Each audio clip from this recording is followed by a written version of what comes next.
वाचन संकल्प महाराष्ट्र 2025 या संकल्पाचं आज आपण ऑफिशियली सांगता करीत आहोत. मयसो आबासाहेब गरवारे महाविद्यालयामध्ये गेले 15 दिवस आपण वाचन संकल्पना ही विद्यार्थ्यांमध्ये रुजावी यासाठी महाराष्ट्र शासनाने दिलेल्या आदेशानुसार 15 दिवस आपण एक कार्य केलं आहे आणि त्या अनुषंगाने आजचा हा दिवस आहे मुलांमध्ये काय कळलेलं आहे हे जाणून घेण्यासाठी आजची एक स्पर्धा आपण आयोजित केलेली आहे. तर गेले 15 दिवस म्हणजे पुस्तक प्रदर्शनापासनं हा आपला कार्यक्रम सुरू झाला. 29 तारखेला आपण पूर्वतयारी केली आणि 30-31 तारखेला आपण ग्रंथ प्रदर्शनाचा एक कार्यक्रम महाविद्यालयात केला आणि त्या ग्रंथ प्रदर्शनाच्या कार्यक्रमात विद्यार्थ्यांनी पुस्तकांची कसा सहवास त्यांना लाभावा अशा अनुषंगाने 2 दिवस भरघोस प्रतिसाद दिला.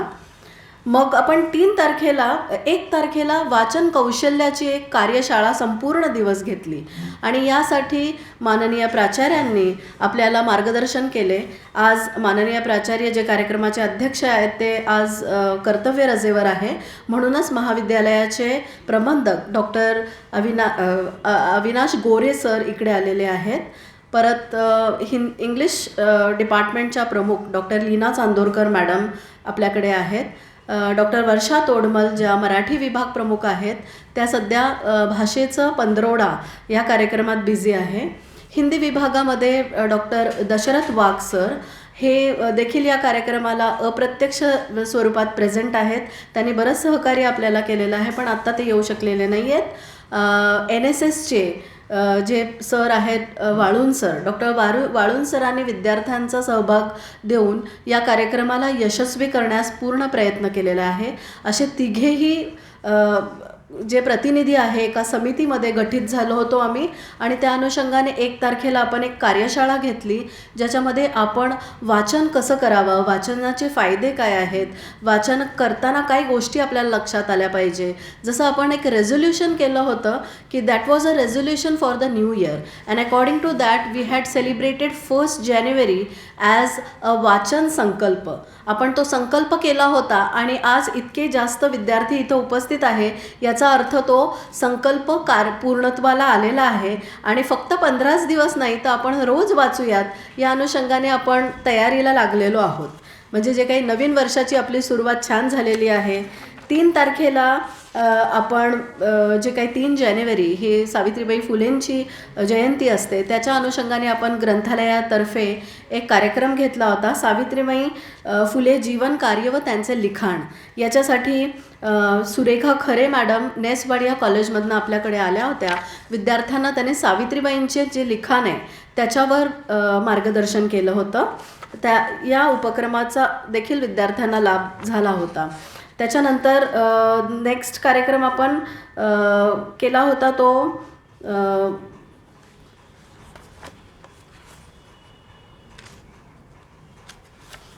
वर्षा तोडमल मॅडम यांनी अष्टावक्र या पुस्तकातनं तरुणांना मार्गदर्शन केलं होतं ज्याच्यामध्ये आजकालचे तरुण आणि स्पिरिच्युअलिटी आणि कोणते विशेष पैलू त्यांना आवश्यक आहे त्याच्यावर मॅडमनी मार्गदर्शन केलं होतं. त्याचाही विद्यार्थ्यांना खूप लाभ झाला होता. मग वाचनातून व्यक्तिमत्व विकास शुभांगी कोपरकर मॅडम ज्या आपल्याच महाविद्यालयाच्या निवृत्त सूक्ष्मजीवशास्त्राच्या प्राध्यापिका आहेत त्यांनी विद्यार्थ्यांना मार्गदर्शन केलं आणि वाचन संकल्प महाराष्ट्राच्या या पुष्पाला त्यांनी आपलं एक पुष्प गुंफलं होतं. त्याच्यानंतर विद्यार्थी प्रतिनिधी बुद्धभूषण बगाडे यांनी जग बदलणारा बाप माणूस जगदीश ओवाळांचं पुस्तक आहे त्याच्यावर एक पुस्तक परीक्षण ग्रंथालयात सादर केलं होतं आणि तेही यशस्वी पद्धतीने विद्यार्थ्यांपर्यंत पोहोचलेलं आहे. प्राध्यापक दिलीप सोनकांबळे सरांनी जगणं व्हावं सुंदर म्हणून या पुस्तकाची माहिती विद्यार्थ्यांना दिली होती. अर्थाच्या शोधात विक्टर फ्रँकल यांचं जे पुस्तक आहे त्याचं परीक्षण डॉक्टर प्रदीप कुमार माने सरांनी विद्यार्थ्यांपर्यंत पोहोचवलं. माझ्या कविता याच्यामध्ये कवी ग्रेसची कविता, त्यांची कविता आणि वामन कर्डकांची कविता विद्यार्थ्यांपर्यंत पोहोचवण्याचं कार्य डॉक्टर महेंद्र चित्ते सरांनी केलं होतं, जे आपल्याच पॉलिटिकल सायन्स डिपार्टमेंटचे टीचर आहेत. बखर शिक्षणाची श्री हेरंब कुलकर्णींचं पुस्तक जे आहे, शिक्षण क्षेत्रातलं अतिशय गाजलेलं पुस्तक आहे. त्या पुस्तकाबद्दल डॉक्टर पांडुरंग कंद सर यांनी विद्यार्थ्यांना मार्गदर्शन केलं होतं. अगदी कालपर्यंत हा कार्यक्रम आपला सुरू होता. या विद्यार्थ्यांना डिजिटली हे सगळे कंटेंट मिळावे यासाठी वाचन संकल्प महाराष्ट्राचा या अनुषंगाने आपल्या ग्रंथालयाचं एक चॅनल आहे, यूट्यूब चॅनल. त्याच्यामध्ये सगळे डिटेल्स आपल्याला विद्यार्थ्यांना मिळालेले आहेत आणि जवळपास 1,500पेक्षा लाईक्स आणि व्ह्यूज त्या चॅनलला आहेत किंवा त्या याला आहेत, वेबसाईटला. तर विद्यार्थ्यांनी पण देखील ही वेबसाईट बघावी आवर्जून. त्याची साईट आहे http://garwarecollege.mes.pune.in. यूट्यूब चॅनल आपल्या वेबसाईटवरनं आपल्याला दिसतो. तर तुम्ही अवश्य हे जे काही कंटेंट आहेत ते पाहत राहावे आणि जेणेकरून तुम्हाला प्रेरणा मिळेल. याचा सगळ्यांचा उतारा म्हणून आपण आज जो काही कॉम्पिटिशन ठेवलेला आहे, that is a book review competition. मॅडमनी कार्यशाळेत आपल्याला सगळ्यांना मार्गदर्शन दिलं होतं की कशाप्रकारे पुस्तकाचं एक प्रकाशन असणार आहे किंवा परिचय कसा असतो, रिव्ह्यू कसा लिहावा आणि कशाप्रकारे तुम्ही जे काही वाचलेले आहे ते असेम्बलेट करावं. त्या अनुषंगाने आज जवळपास 50 पार्टिसिपंट्स देखील आपल्याकडे अवेलेबल आहेत. तर ह्या सगळा कार्याचा आढावा आपण घेतला. तर हे पूर्ण कार्यक्रमाचं स्वरूप झालं. या कार्यक्रमामध्ये माननीय प्राचार्यांनी आपल्याला प्रेरणा दिली, माननीय प्रबंधकांनीही हवे ते सहकार्य आपल्याला महाविद्यालयाच्या प्रशासकीय अनुषंगाने दिलेलं आहे. सगळ्या टीचर्सने हा उपक्रम चांगला करण्यासाठी प्रयत्न केलेला आहे आणि विद्यार्थी तर त्याच्यामध्ये सहभागी आहेतच, कारण हे सगळं जे चाललेलं आहे ते विद्यार्थ्यांसाठीच चाललेलं आहे. तर हे विद्यार्थ्यांनी केंद्रात आहेत ते हे त्यांनी लक्षात घ्यावं. आणि ह्या सगळ्याच्या दृष्टीने ग्रंथालयाची भूमिका एक महत्त्वाची भूमिका कायमच ठरत असते. Because the 5 objectives on which library is serving is library serves humanity. We respect all the forms of knowledge in which information is communicated. We use technology intelligently to enhance our service. We protect free and accessible knowledge. Then we honor the past and we create the future. जरी आपण वर्तमानात आहोत तरीही आपले जी काही इतिहास आहे आणि भविष्याला आपल्याला जी वाटचाल करायची आहे ही कायम आपण लक्षात ठेवतच असतो. तर ह्या अशा अनुषंगाने मी आता आजच्या कार्यक्रमाची ओळख थोडक्यात तुम्हाला करून देते.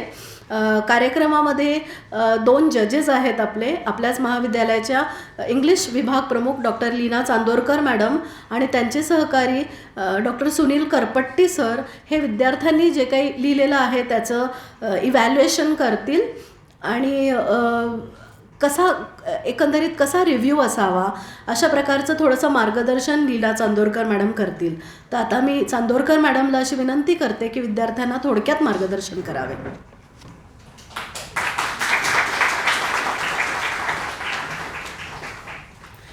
Thank you, madam. This book review competition has got very good response and I am so happy about that. Students from FY, SY and TY, BSc as well as BA have given their names and will be reading out the reviews. I feel very heartened that this young generation, which is actually so much exposed to social media and the digital way of getting knowledge, is reading books. And this is one thing which is the reason why the government has started this 15-day exercise of Vachan Pandravada. So this is to encourage the younger generation to reach out for books.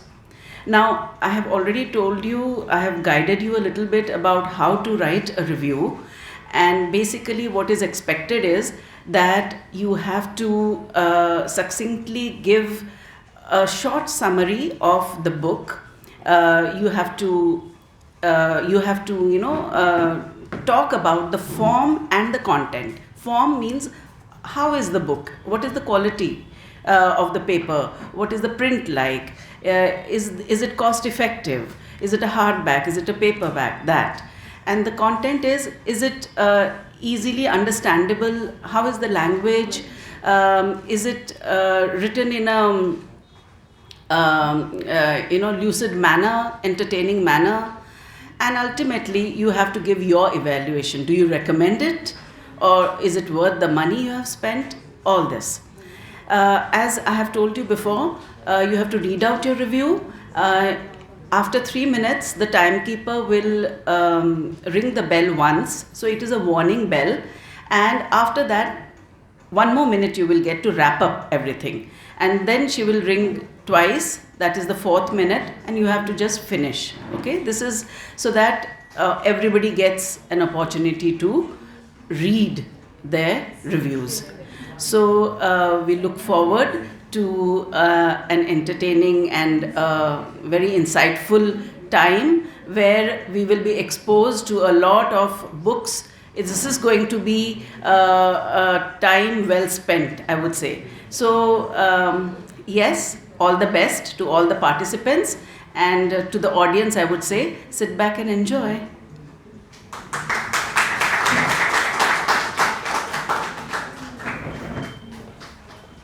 धन्यवाद madam. आता आपण प्रतियोगितेला सुरुवात करणार आहोत. तर तत्पूर्वी महाविद्यालयाचे प्रबंधक जर विद्यार्थ्यांना 2 शब्द शुभेच्छेचे दिले तर आम्हाला बरं वाटेल. आणि मग परीक्षकांना अशी विनंती आहे की त्यांनी तिथे म्हणजे सरांचं बोलणं झालं की मग आपण कार्यक्रमाला प्रत्यक्षात सुरुवात करणार आहोत.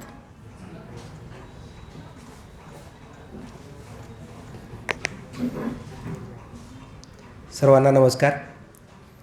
महाविद्यालयाच्या ग्रंथपाल डॉक्टर वंदना शेलार मॅडम, महाविद्यालयाच्या इंग्रजी विभागाच्या विभागप्रमुख, तसेच आजच्या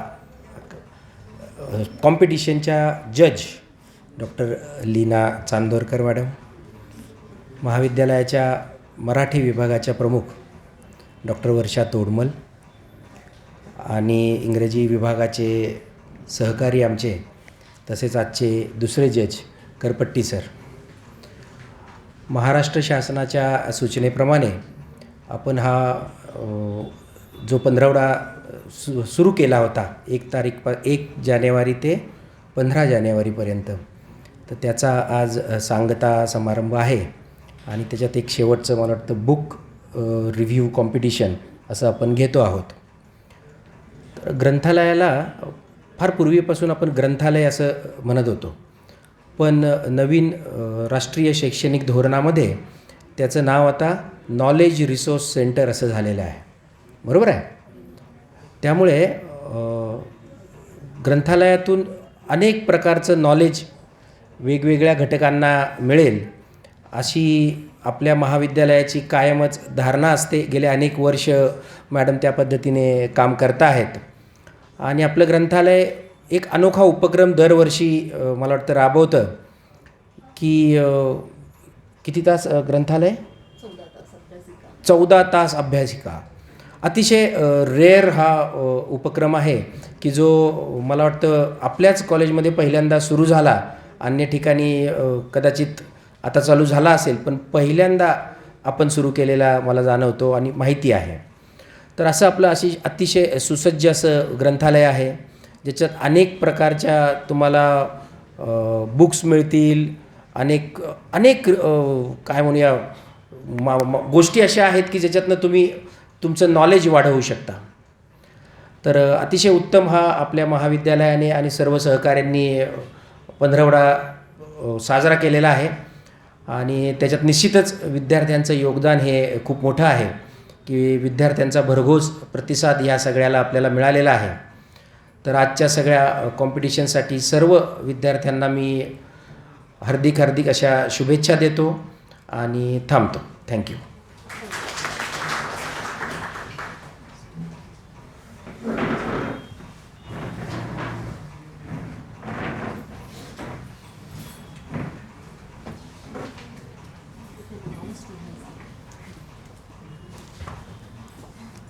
Good morning, everyone. Let's have the first participant on stage, Atharva Patil.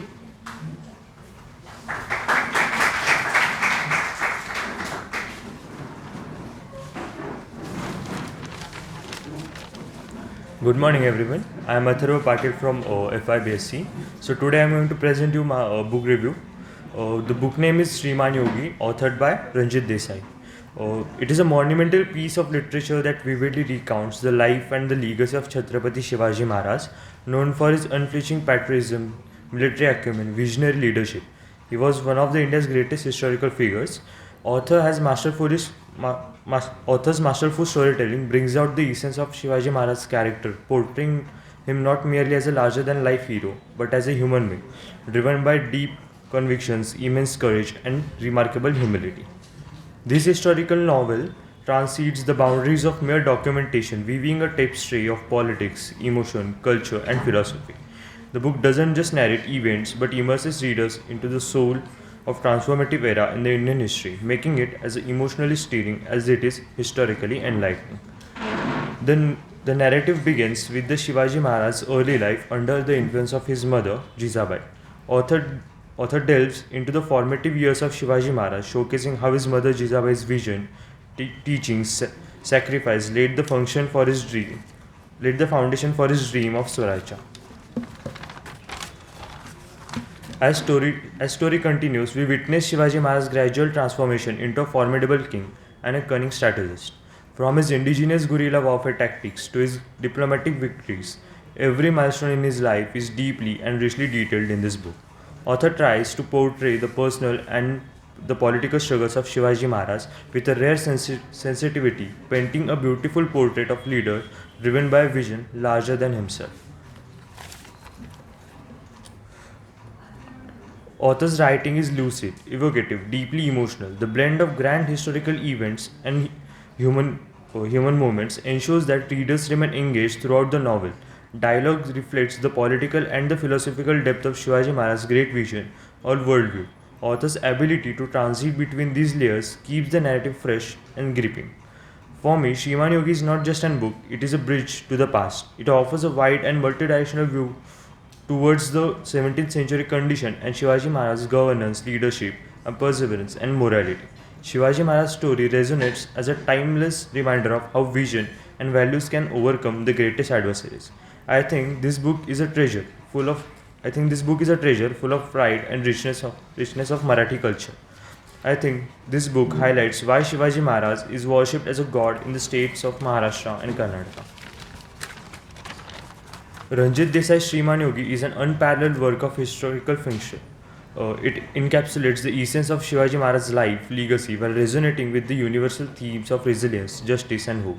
This epic tale is both a tribute to the legacy of leader and a testament to how the power of literature can preserve the history and inspire the human. Thank you.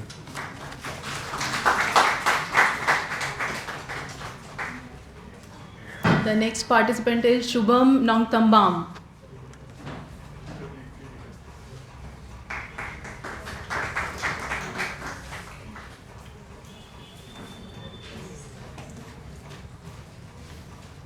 Good morning, everyone. I am Nongtambam Subham. I am from FYBSC. I am here to present my book review, Khamba and Thoibi. It is written by Hisham Irabad. This book is published on 1940. The tale of Khamba and Thoibi is a timeless love story deeply rooted in the folklore of Manipur, India, often associated with the epic Moirang Parva. This narrative is not merely a story of romance but also an exploration of the cultural, social, and moral fabric of ancient Moirang. Written in various forms across Manipuri literature, the story captures the imagination with its themes of love, sacrifice, and resilience against societal odds. The story unfolds in the ancient kingdom of Moirang, where Khamba and an orphan and impoverished young man, wins the love of Thoibi, the beautiful and spirited princess of Moirang. Khamba, though of lovely status, is endowed with extraordinary valor and a noble heart despite the constraints of her royal lineage. Their love, however, faces fierce oppositions from societal norms, the royal court, and particularly Nongban, a wealthy and influential suitor of Thoibi, who seeks to claim her for himself. What ensues is a tale of trials and tribulations where Khamba must prove his worth through acts of bravery, and Thoibi must be navigate the expectations placed upon her as a royal. The story is not just a romantic saga, but also an allegory of justice, morality, and the triumph of the human spirit. It is stamped in Manipuri customs, traditional practice, and the folklore of the Moirang, making it a cultural treasure. Love and devotion. The story showcases a powerful bond between the protagonists, emphasizing the strength of true love. Social commentary. It critiques societal hierarchies and class divisions, highlighting the resilience of individuals who challenge oppressive norms. Cultural heritage rich in folklore and traditions, the tale preserves Manipur customs, dance, and mythology. Thank you.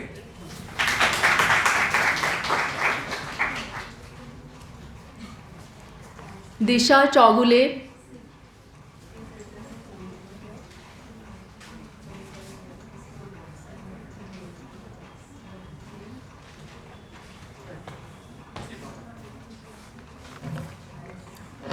Good morning everyone. My name is Disha and I am from FIBSC and I am presenting a book review on The Ruins by Scott Smith. The Ruins by Scott Smith, published in 2006, follows a group of friends vacationing in Cancun, Mexico. However, this holiday takes a dark turn when they get trapped on a hill trying to find a missing person. This novel concerns two American couples, Amy and Jeff, and Stacy and Eric, who take a summer trip to Cancun. While there, they befriend a German man named Matthias and a trio of Greek tourists. When Matthias announces that he is searching for his missing brother, who headed into a Mayan archaeological ruin with an archaeologist he met on the beach, the two couples and one of the Greeks decided it might be fun to check out the Mayan ruins and join Matthias. The series of events that happen next is something even their worst nightmares couldn't envision. The Ruins is basically about a holiday gone wrong for 6 youngsters. They go into the jungle, traveling by pickup trucks and poor roads. When they arrive, there arises a language barrier between them and some local villagers. This is a significant aspect because if they had understood the villagers, the book wouldn't exist. Due to this language barrier, they end up on the top of an old ruin, held hostage by the locals who wouldn't let them leave, and the ruins itself possessing malignant vines. The writing of the book is superb. Smith keeps a firm grip on his story the whole way through with an omniscient narrator. He does a great job of creating a chaotic experience once they're on the ruins. The dynamics among the group is intriguing. At the start, the characters sort of blend together, but that changes as the author draws them in firm, bold strokes, revealing their personalities and backstories in an effectively poignant way. Some people might find the characters unlikable, but I think what some readers don't realize is that they acted the way most of us would in those circumstances. But there are no easy answers as to how they should be behaving. One cannot help but feel pity and sympathy for them. They infuriated and saddened me consistently because their flaws were all either ones I see in myself or in other people and am powerless to change. But I never found them unlikable. This is as much a psychological thriller as it is a horror novel. Seeing the initial degradation of each person, which then rapidly speeds up, was really well done and led to some gut wrenching moments. This story is a battle of survival. Smith does a great job of playing off the human nature of being in a bad situation and wondering how you got there, only to have the sickening realization that you knew for a while that you're heading into trouble, but you somehow convinced yourself into staying into it with the assumption that everything would work itself out. The ruins isn't just frightening but horrifying. Almost from the start, it fills you with dread, creating a weird tension which makes you longing as well as hesitant to read. The ending we get is completely expected. One could see it coming from a mile, but also completely perfect. It works really well based on the repetitious history shared throughout and playing on the idea of hope that is sprinkled within. For a book titled The Ruins, the author cleverly manages to not give the readers any idea about the history of the place. We only see a few conversations between the characters who only have theories about what is happening. This could be a plus point for readers who like the freedom to imagine and draw their own conclusions. But for others who expect a cohesive explanation, like me, things get disappointing. But nonetheless, The Ruins is a rare story that can make us put away the real world completely, and I would highly recommend it. Thank you. Now, before announcing the next name, I would like to share a little piece of instruction that you are supposed to share a little introduction of yourself, your name, your special subject, and the book you are going to review. So the next name is Jaivir, and please take care of the time limit, that is 3 to 4 minutes only.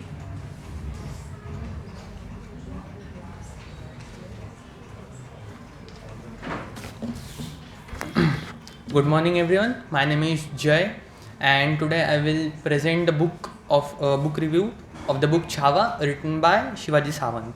Okay, so Shivaji Sawant's Chhawa is a remarkable historical novel that transports reader to the vibrant and tumultuous era of the Maratha Empire, offering a deeply moving and vivid portrayal of Sambhaji Maharaj, the eldest son of Chhatrapati Shivaji Maharaj. Book written in Marathi, the book captures the complexity of the historical figures who had often been misunderstood in history. Sawant's ability to blend meticulous historical research with the evocative storytelling makes Chhawa is a literary masterpiece. The novel revolves around the life and struggle of Sambhaji Maharaj, a warrior, poet and ruler, whose life was marked by challenges, betrayal and indomitable spirit, for his troubled relationship with stepmother Soirabai to his imprisonment by Aurangzeb. The book delves into political intrigue, familiar discord and shape the density. It also highlights his strategic brilliance, courage and unwavering commitment to his father's vision of Swarajya. The narrator is enriched by Sawant's eloquent prose, which brings to life the grandeur of the Maratha court, the gift of battlefields, and the profound emotional landscape of his characters. The author's attention to details in describing the historical event, cultural practices, and political dynamics immerses reader in the period, making them feel like witnesses of unfolding drama. One of the strengths of Chhawa is its ability to evoke a sense of pride and reverence for India's rich heritage. While the book celebrates the legacy of Sambhaji Maharaj, it also emphasizes the importance of resilience, leadership and sacrifice. Sawant does not shy away from portraying the brutality of war and the prince of power, reminding readers of a human cost of historical event. However, the book's dense narrative and historical detail may feel overwhelming for readers unfamiliar with the Maratha era. Some might also find a piece of the story slow in a certain section, despite the minor shortcoming. Chhawa succeeds in its primary objective, to bring Sambhaji Maharaj's life and legacy to the front of the public consciousness. In conclusion, Chhawa by Shivaji Sawant is a more than a historical novel. It is tribute to one of India's most enigmatic and heroic figures. With its powerful storytelling, compelling characters, and rich historical context, the book leaves a lasting impression on readers, inspiring them to delve deeper into history of Maratha leadership and epic tales of bravery. Chhawa is an essential read. Thank you. Shavi Kadam.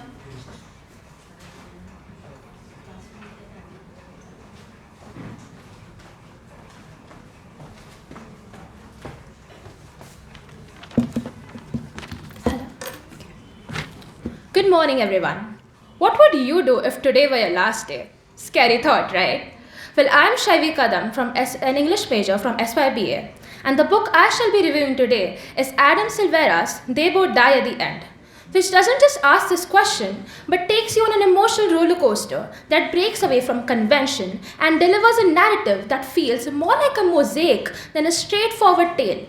First published in 2017 by Harper Teen, this fictional young adult novel with a tragic queer romance runs 368 pages that comes in a beautifully crafted paperback edition costing 399 rupees. The quality of the pages is excellent, the font size is comfortably readable, and the book feels inviting to hold. A small detail, but one that makes reading more enjoyable. But the true brilliance of this book lies in what's inside. Set in a world where a service called Deathcast notifies you on the day you're going to die, the story follows two strangers, Rufus and Mateo, who meet on their last day. The book is Silvera's third novel, and it truly feels like the work of a writer who's found his voice, raw, immediate, and unapologetically emotional. And while the premise might sound heavy, the book is anything but depressing or bleak. Silvera tackles themes of mortality, friendship, love, and regret with tenderness and honesty. He doesn't offer easy answers or cliches, but instead presents a world that is as messy and complex as the people living in it. It dares to remind us of our own impermanence, not as something to fear, but as a call to action, whispering, "Don't just exist, live." What struck me most is the authenticity of Silvera's writing. His prose is simple and conversational, yet carries a surprising amount of emotional weight. The writing isn't overly adorned, but instead allows the story's urgency to shine through, almost like the words itself are racing against time. Silvera captures the voices and thoughts of his characters in a way that feels genuine and alive, and gives an intimate look into their lives by alternating between perspectives with seamless fluidity. I first flipped through the pages of this book back in 2019, and since then have revisited the story in its entirety multiple times, and it has not lost any power. It's a book that rewards rereading, whether it's through quiet moments of introspection or sharp insights into the fleeting nature of life. So it is with a heaping cup of pleasure and a tablespoon of nostalgia that I tell you I recommend this book wholeheartedly. Not just because of how much it means to me, but because it is a story that deserves to be shared again and again. As Adam Silvera writes in the book, my last message would be to find your people and to treat each day like a lifetime. Thank you. Samruddhi Kulkarni.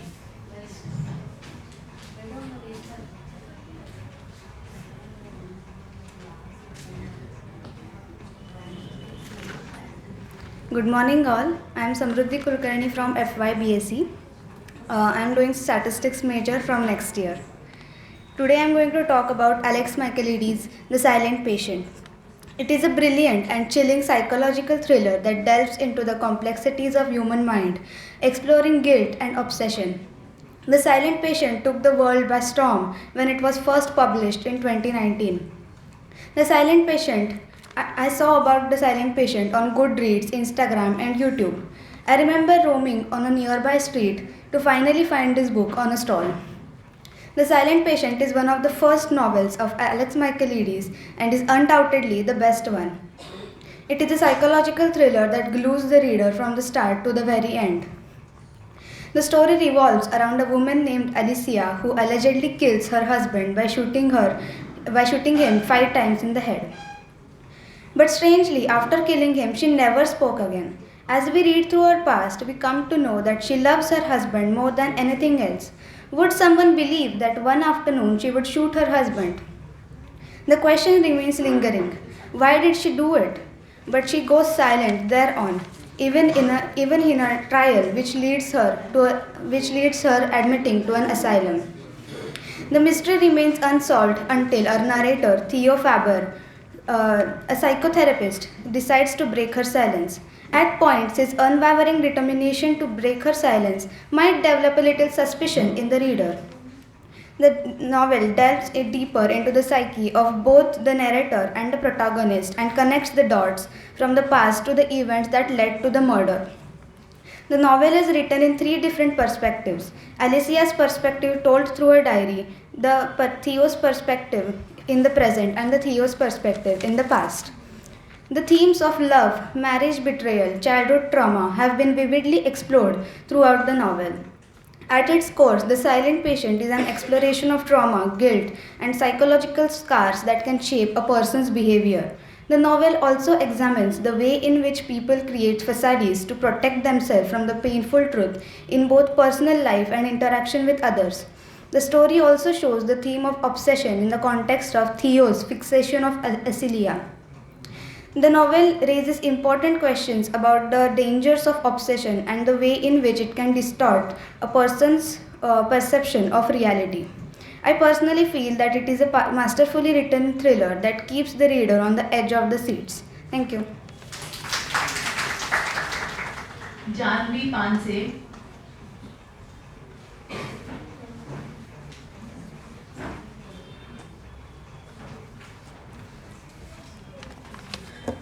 Good morning, everyone. My name is Janvi Panse. I'm an English major from SYBA, and today I'm going to give you a book review about a book named Men Without Women by a Japanese author, Haruki Murakami.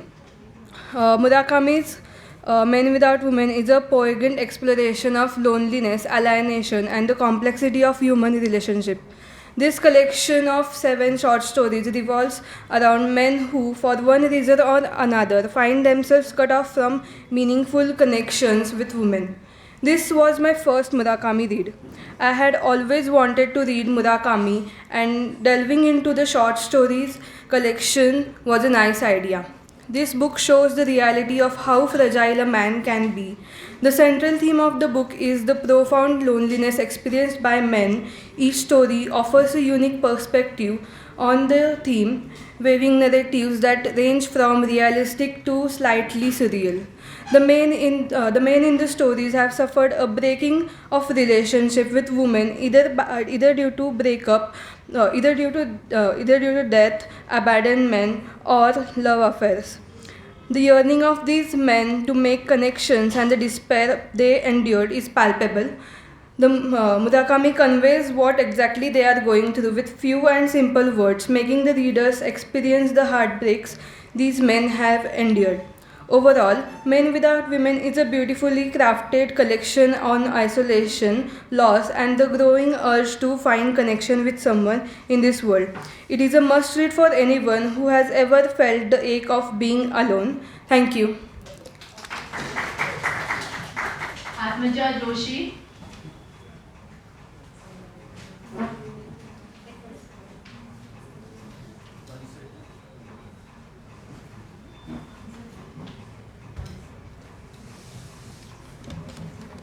Good morning, everyone.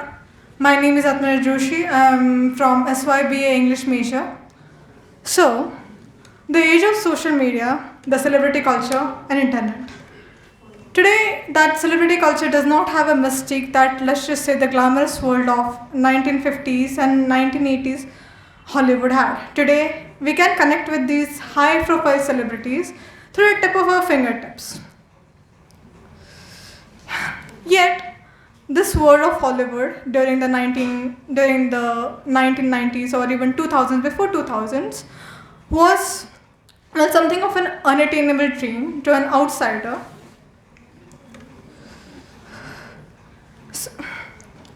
Published in 2017 by Washington Square Press, is Taylor Jenkins Reid's The Seven Husbands of Evelyn Hugo, is one such story.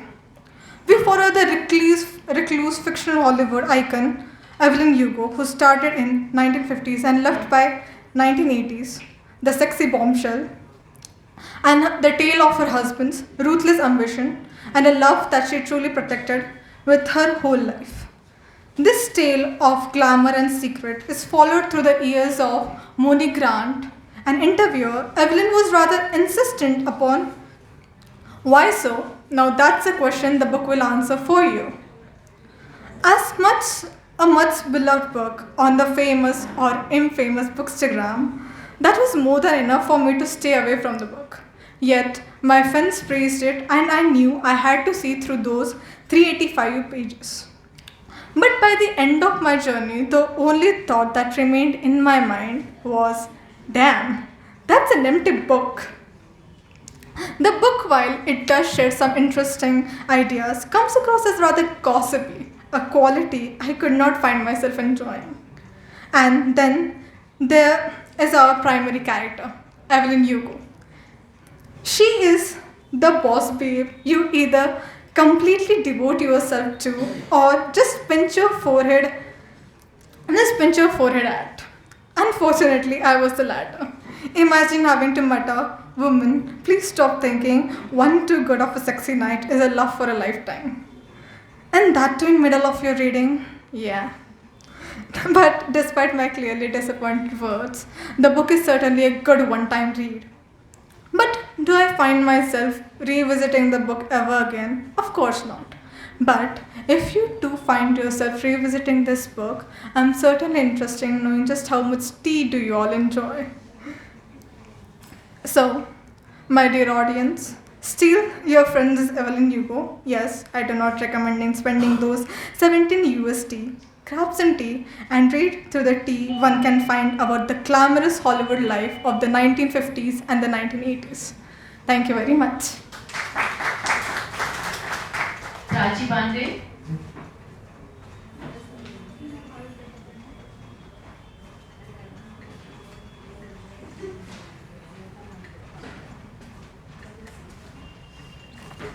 Very good morning everyone, myself Prachi Pandey and I'm a student of SYBA English and the book I'm going to review today is Before Your Memory Fades. Something I strongly believe is that we mustn't allow the death of a person to be the cause of unhappiness. The reason for that is simple. If we let everyone who dies be the cause for unhappiness, that would mean that people are being born to become unhappy, but the opposite in fact is true. People are always born for the sake of happiness. These are the lines from the Japanese book Before Your Memory Fades, published in 2018, written by the Japanese author Toshikazu Kawaguchi and translated by Jeffrey Trouslet. This book is the third book from the series Before the Coffee Gets Cold, available both in paperback and hardcover, and is published by Picador Publications. The paper quality gives off rough and a rustic vibe, contributing to the overall effect of the story, and the font size is extremely comfortable to read. Set in the serene landscape of Japan, this 350 rupees book spanning 239 pages revolves around a cafe where there is this particular chair with time-traveling abilities. But there are conditions. You can only meet the people who have visited the cafe. You must stay seated in that chair, and most importantly, you must return to the present before the coffee gets cold. Though seemingly sci-fi, the book explores the theme of love, loss, and acceptance. The book consists of 4 chapters with 4 stories of different people. An orphan daughter, a comedian who yearns for his beloved, a grief-stricken sister, and a man who realizes his love for his childhood friend. This is the kind of book you can either read on a cozy winter morning, if you want to start reading, or get out of a reading slump. As the language is very easy, the pace of the story is moderate, and the plot comforting. But if you have faced the loss of a person around the time you read the book, kindly keep some tissues handy. Because even though the language of the book is simple, the author does not compromise on the quality of the book. With a linear storyline, though it doesn't make the reader stress about understanding what is written, the book does convey some deep human emotions through simple language and the dialogues of the characters. One can easily find a slice of themselves within the pages of the book. I really like this book because it doesn't convey love in the way we see it in the mainstream media as something idealistic, larger than life, or the one that gives butterflies in one's stomach. But it portrays the deeper undercurrents and undertones of love, which ultimately become the true foundation of human relationships. The book portrays how strength can be derived out of love and teaches how human existence can be celebrated for however long it lasts. All of this without being preachy about it, a quality I absolutely love about fiction. So, if you're looking for a book that is equally comforting and melancholic, this book is the one for you, and I highly recommend it to everyone. So, with this, I stop my speech. Thank you, everybody. Ananya Devre.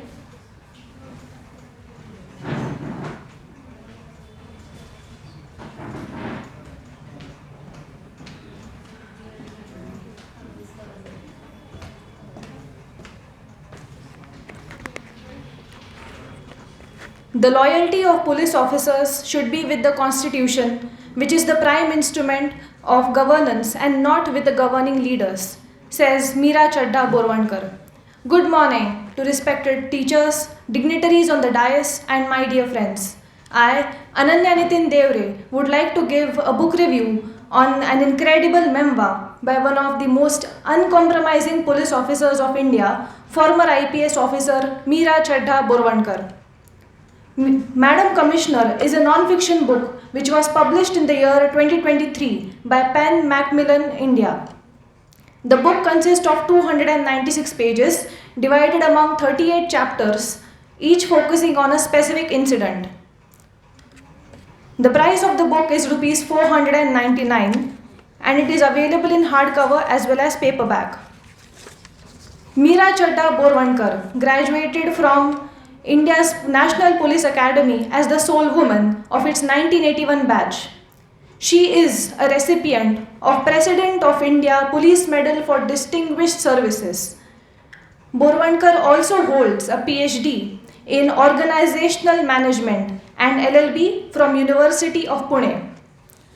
The book chronicles her remarkable journey, spanning decades of service in a profession which was primarily dominated by men. Meera details her initial postings where she faced gender biases and skepticism. In one of the longest chapters of the book, that is, The Long Road to Justice, a rapist to 5 years of imprisonment was sentenced to death by the Supreme Court after a delay of 11 years. Our author reminds her readers of Benjamin Franklin's line, which says, "Justice will not be served until those who are unaffected are as outraged as those who are." The author has displayed courage by writing about a batchmate who made an indecent proposal during her years in the training. She displays this trait once again later in her book when she writes about a boss who, much later in the service, took liberties by admiring her looks and how she put him down surely and firmly.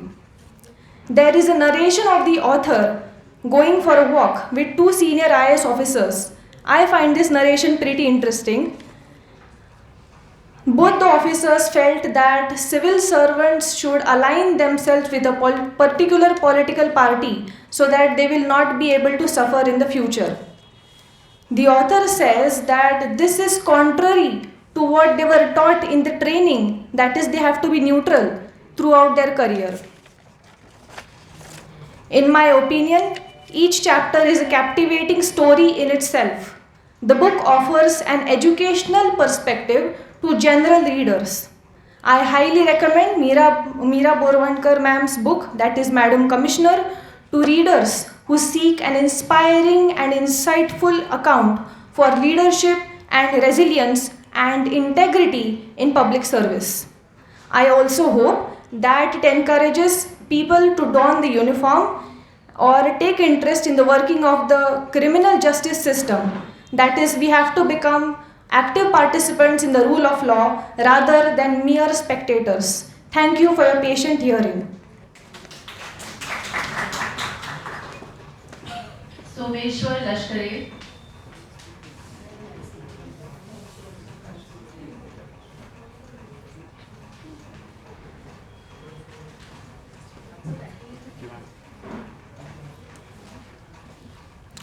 Shri Adishakti. Babur या मुघल सम्राटानं 1526मध्ये पानिपतावर एक विजय मिळवला. तिथून पुढे मुघलांना एकापाठोपाठ एक असे शेकडो विजय मिळत गेले आणि संपूर्ण भारतवर्षात एक अशी समजूत निर्माण झाली की मुघल हे अजिंक्य आहेत, त्यांचा पराभव कोणीही करू शकत नाही. या समजुतीला पहिला धक्का छत्रपती शिवाजी महाराजांनी दिला. स्वतः एक सार्वभौम राज्य त्यांनी निर्माण केलं, स्वतःच्या मस्तकावर छत्र धरविलं, प्रजेचं रक्षण केलं. तत्वतच त्यांनी मराठा साम्राज्याचा पाया देखील घातला आणि पुढे या स्वराज्याचे विशालकाय साम्राज्यात रूपांतर देखील झाले. माझं नाव Someshwar Lashkare. The legacy of Chhatrapati Shivaji kingdom to empire from 1600 to 1818 या पुस्तकाचा मी रिव्ह्यू करतो आहे. या ग्रंथाचे लेखक डॉक्टर श्री केदार महादेवराव फाळके आहेत. त्यांना हे पुस्तक या ग्रंथाची निर्मिती करताना Pandurangrao Balkawade sir, Gajanan Mehendale sir, Pradeep sir यांचेही मार्गदर्शन लाभले. अतिशय सुबक व वघवत्या शैलीत त्यांनी हा ग्रंथ लिहिला आहे. प्रत्येक वाक्य हे पुराव्यांच्या अग्निपरीक्षेतून तावून सुलाखून निघालेलं आहे. प्रत्येक शब्दाशब्दांसाठी सुद्धा त्यांनी भरभक्कम असे पुरावे दिले आहेत.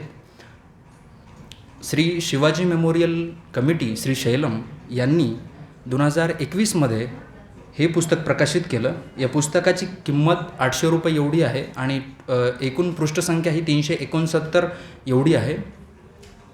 केदार फाळकेंनी जवळपास मराठ्यांचा संपूर्ण इतिहास, 218 वर्षांचा इतिहास केवळ 369 पानामध्ये आणण्याचं हे खूप अग्निदिव्य त्यांनी पार पाडलं. पुस्तकाचं जे मुखपृष्ठ आहे त्या पुस्तकाच्या मुखपृष्ठावर त्यांनी एक अतिशय मोलाचा संदेश दिला आहे. त्या संदेशामध्ये त्यांनी एक मुघलांची राजधानी आणि एक मराठ्यांची राजधानी, भौगोलिकदृष्ट्या देखील रायगड कसा उंच आहे आणि दिल्ली कशी छोटी आहे. सामान्यतः आपण ज्यावेळेस बघतो की कोणताही राज्यकर्ता असेल, एखाद्या राज्यकर्त्याची जर आपल्याला तुलना करायची असेल तर आपण 6 घटक लक्षात घेतो: यश, श्री, कीर्ती, औदार्य, ऐश्वर, वैराग्य आणि ज्ञान. या गोष्टींमध्ये मराठा राज्यकर्ते कसे मुघल राज्यकर्त्यांपेक्षा सर्वश्रेष्ठ आहेत आणि मुघल राज्यकर्ते कसे सर्वच बाबतीत निकृष्ट आहेत असं त्यांनी सांगितलं. पुढे बाकीची जिज्ञासा मी ही वाचकांसाठी ठेवतो, पण जाता जाता मला पुस्तकातला एक इन्सिडेंट सांगावासा वाटेल की त्यावेळेची सामाजिक परिस्थिती कशी होती.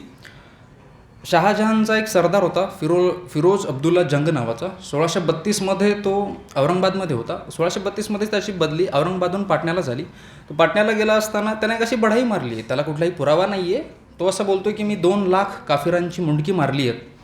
पण सेम कंटेम्पररी एक पीटर मुंडी नावाचा इंग्लिश ट्रॅव्हलर आहे. 1632मध्ये तो आग्र्याहून मुंगेरला चाललेला, पण त्याचं काम मध्येच पाटण्याला झालं आणि तो माघारी फिरला. सो कानपूरच्या परिसरात असताना त्यानं असं लिहिलं आहे की जवळपास 80 किलोमीटरच्या परिसरात रस्त्याच्या दुतर्फा मुंडक्यांचे मनोरे रचलेले आहेत.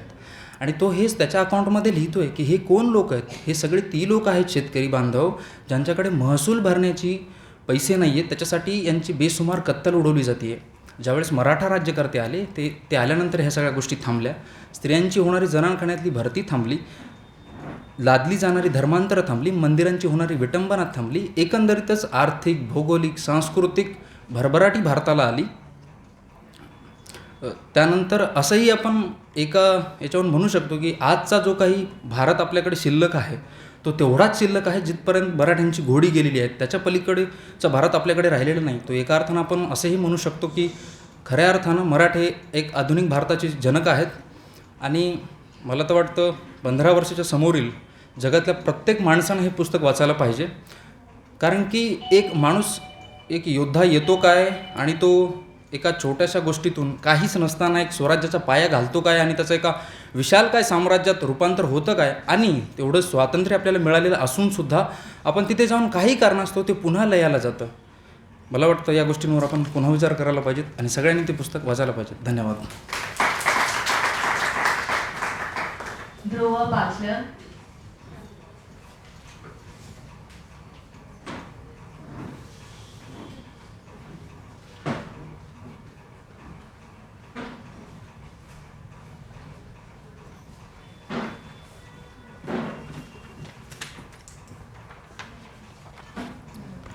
Hello everyone, good morning.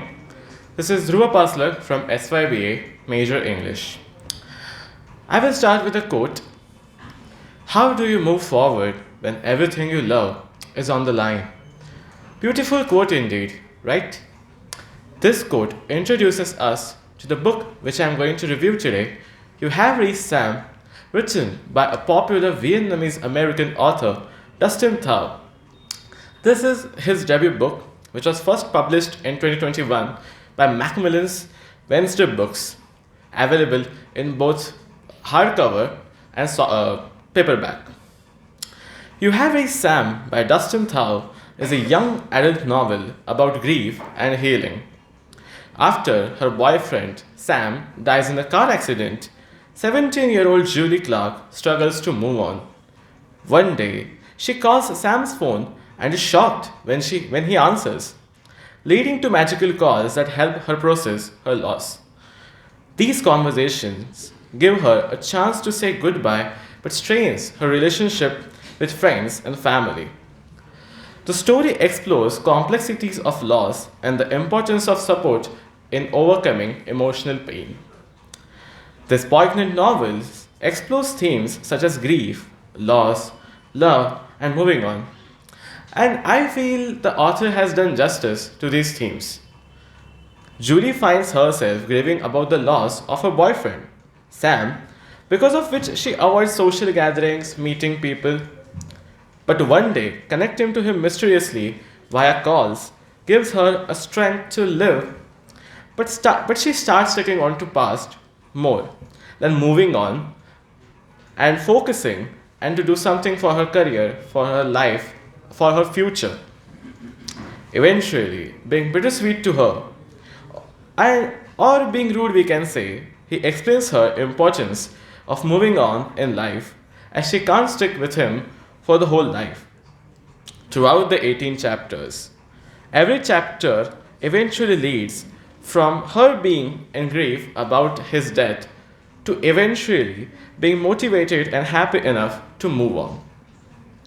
This novel shows the importance of letting go some things for a good or balanced future, as we can't hold on to past for a very long time in our lives. This novel also depicts how love can act as strength in our lives but also as a barrier. Though I feel that some questions are there which the author could have explained better, that how did he pick up her calls, or why did not he justify that what is the situation is, that how is he talking to her, or why isn't he giving her answers that she needs. I feel like this is the thing which could have been explained in a better manner. I highly recommend this book to teenagers as it beautifully captures the emotions and experiences of youth. If you enjoy emotional romance novels, this one is perfect for you, but a casual reminder, keep tissues with you. Your tears you cannot handle. If you have enough will, you can. It's an ideal read for a rainy day or a quiet, peaceful moment. With 259 pages of heartfelt storytelling, this book has truly made my days. At just 400 for a paperback or at 600 for hardcover, you can join the journey of Julie from being in grief about her boyfriend's death to being happy and motivated and understanding the importance of the art of letting go. For 400 and 600, I feel it's worth every penny. Thank you. Sohamdev.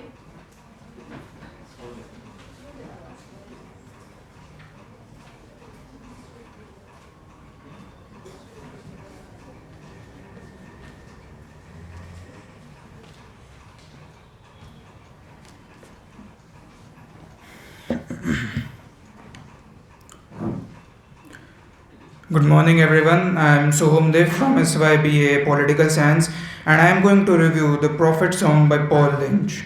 I think everyone's here pretty much aware about Adolf Hitler. Of course, he is not a forgettable character in the history of the humanity and this book might remind you about him. The book Prophet Song by Paul Lynch won the 2023's Man Booker Prize and is the highest selling Irish book till date. It's published by One World Publications and costs around $326 in paperback and $903 in hardcover on Amazon. The text of the book is large and readable, and the language is simple and lucid. It is a dystopian political fiction which exactly portrays authoritarian political systems and how do common people suffer from these authoritative and dictatorial tendencies. In the book, Ireland is falling apart due to the rise of the new far-right government known as the National Alliance Party, who blatantly disregards the Irish constitution and resorts to the means of oppression, tyranny and authoritarianism. The protagonist, Eilish Stacks, a scientist and a mother of four, answers a knock on her front door and finds the newly created GNSB or the Garda National Services Bureau or simply the secret police, whose main aim is to find and suppress the voices of the dissenters of the government. Eilish's husband, Larry Stacks, a teacher and a trade unionist, is interrogated by the secret police. Later on, during a demonstration, Larry disappears. Disappearance of Larry breaks Eilish tremendously. But at the same time, she knows that she is the only one who has to look for the kids and keep the family united. Eilish tries to find Larry through every possible means, but everything goes in vain.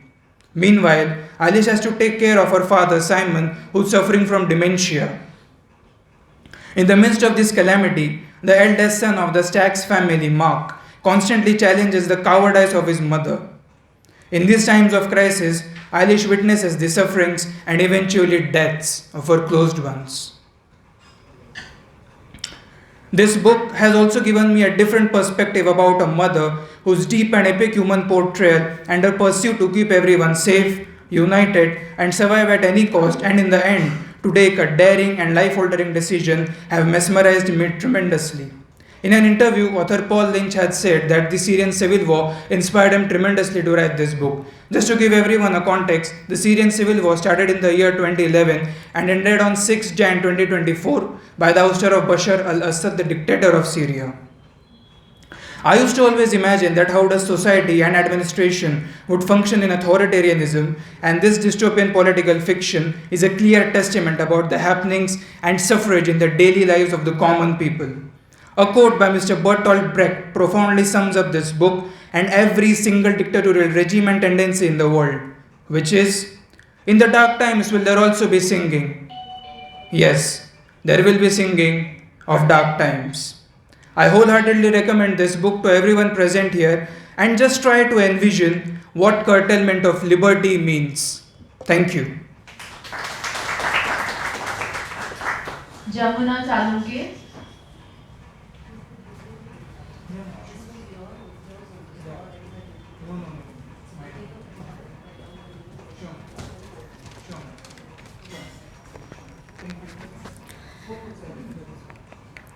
प्रथमतः सर्वांना माझा नमस्कार.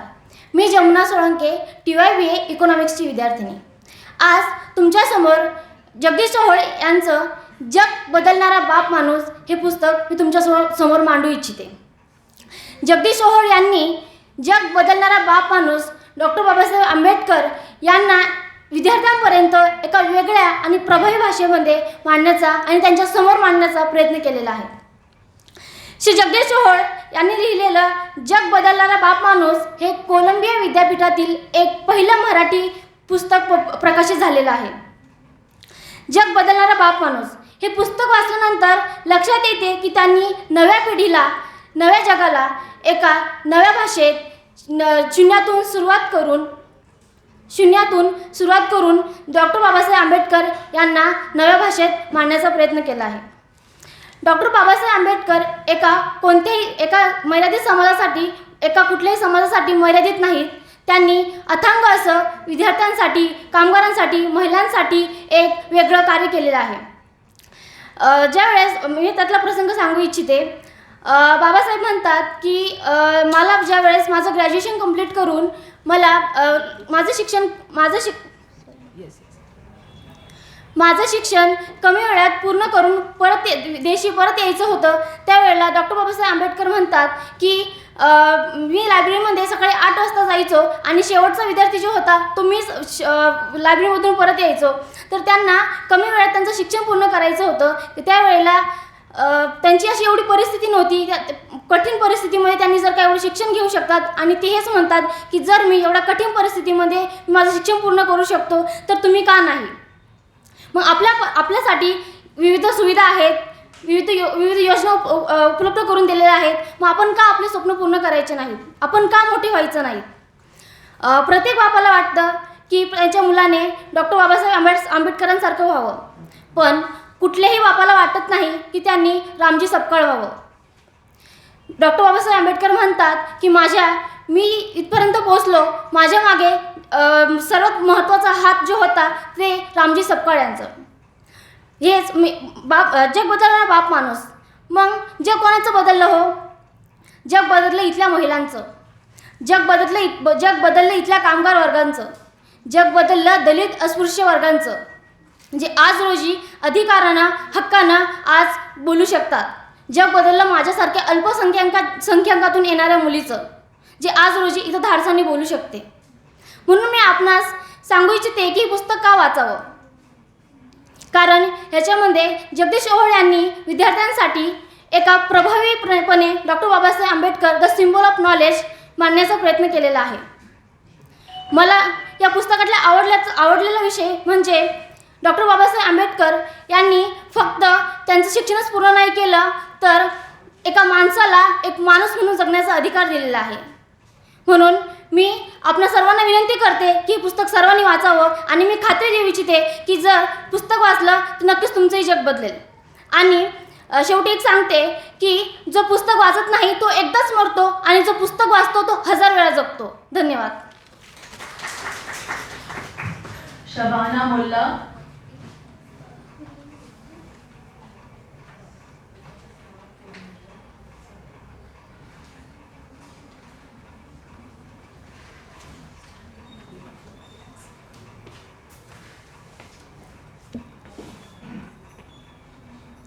Good morning everyone.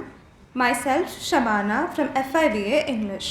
Today I'll be presenting a book review on the book The Time Travel Diaries Adventure in Athens. The Time Travel Diaries Adventure in Athens is an engaging historical fiction book written by Caroline Lawrence. The book was published in 2020. It combines time travel and with ancient history. This makes it both educational and entertaining. As I remember, I had picked this book at the Ferguson College Book Fest while in doubt to pick one book from the thousands of other books. This book caught my attention because of its title, The Time Travel.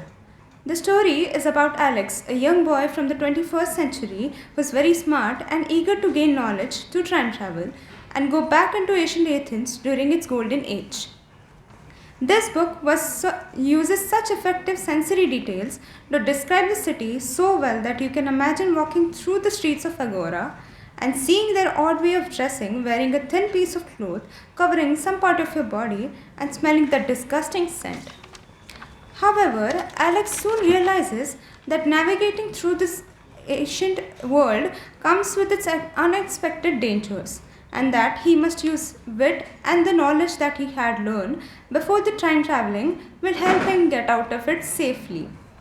The author's writing style is vivid and descriptive, making the history to immerse as an actual historical event. Her well-depicted research of ancient Greek life makes the character relate, especially Alex, whose modern mindset adds humor and contrast to the historical setting. Even pacing up the story helps a lot with balancing actions with historical context. Whereas using heavy and unfamiliar terms might take a step back, but the glossary at the end of the book will help them clarify. I personally enjoyed Adventure in Athens. It did help me gain a bit of facts about ancient Greece, although it was more of fun and entertaining. It was blended with adventure and time travel, and I really loved. The well-detailed story made me feel as if I was traveling with them through the classic city.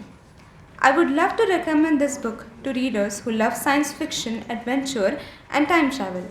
It will also suit to readers who are interested in learning about ancient Greece in a fun and engaging way. As I conclude, The Time Travel Diaries Adventure in Athens is a delightful mix of history, adventure, and humor. It attracts its readers with its humor and teaches them about the ancient world. I would like to rate it as 4.5 out of 5 for its interesting plot and immersive historical setting. Thank you. Rageshri Gengane.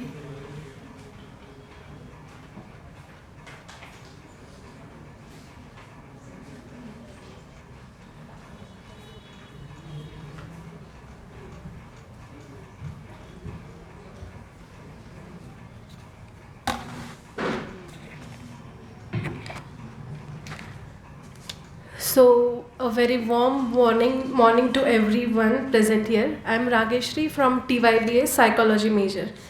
So, today you may be surprised because the book I am going to review here is The Brain, the most important organ of human body.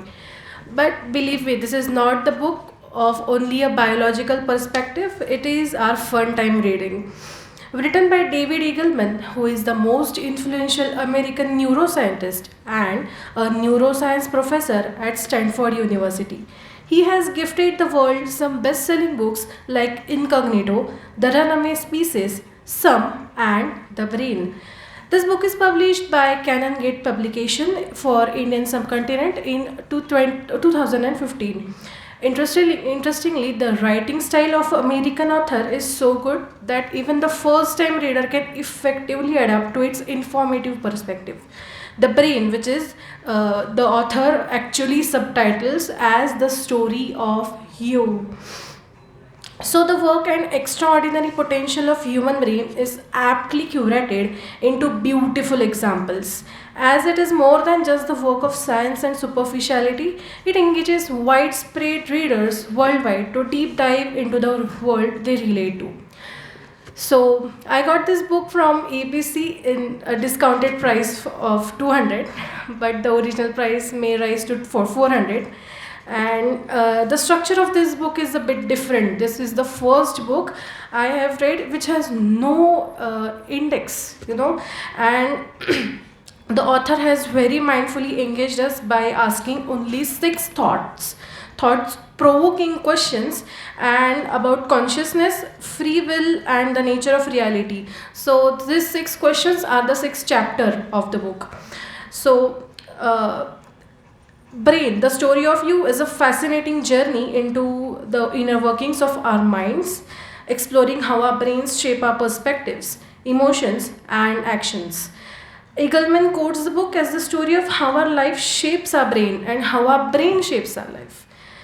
He challenges readers to reconsider their assumptions about how the mind works and how they perceive the world around them. It covers wide range of topics from sensory perceptions and decision making to memory, emotions, and social interactions. This breadth provides a comprehensive overview of how different brain functions contribute to all over experiences. Eagleman emphasizes the brain's remarkable ability to adapt to change, and throughout the life. The concept of neuroplasticity offers hope and empowerment, suggesting that we have the potential to shape our own brains and improve our cognitive abilities. The book connects neuroscience to everyday, exploring how our brains influence our relationship, careers, and personal well-being. The author highlights the significant role of unconscious mind in shaping our thoughts, feelings, and behaviors. He argues that much of what we perceive as conscious decision making is actually driven by unconscious processes. The book explores the intricate relationship between brain and the body, demonstrating how physical sensations and bodily states influence our thoughts and emotions. Finally, believe me, Brain, the story of you, is a captivating and insightful read that offers a fresh perspective on the mind. For me, when I first read the book, it was so relieving and eye-opening experience. I loved the way he expressed and explained thrilling scientific concept beautifully to the layman like me. The best thing of this it's practical approach that makes the information presented in the book relevant and meaningful to readers. Thank you. Janvi Zawar.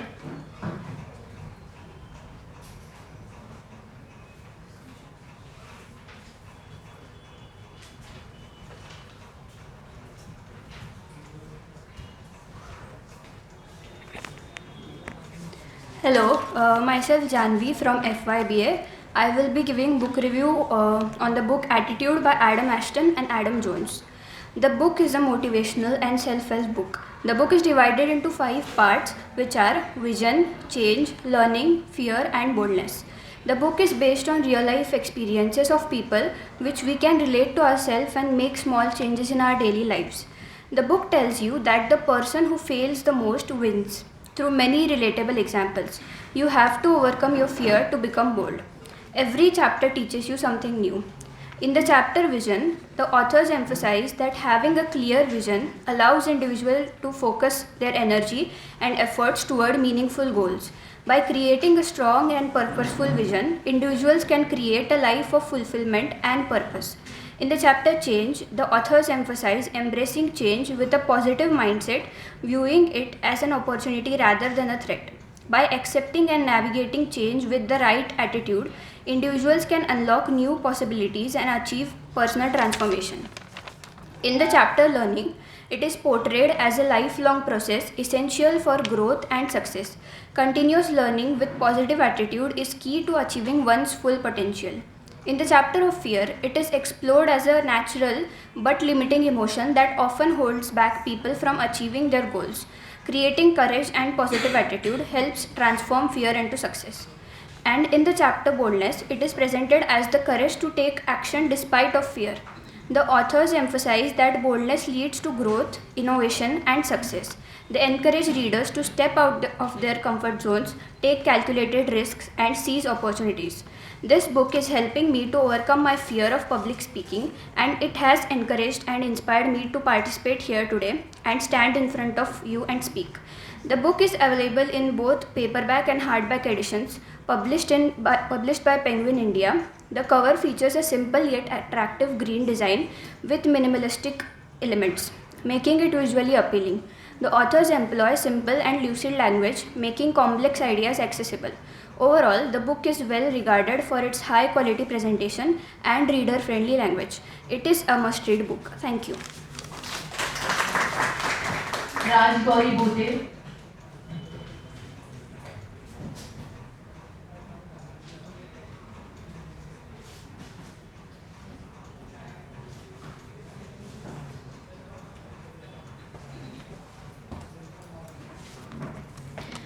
Good afternoon, everyone.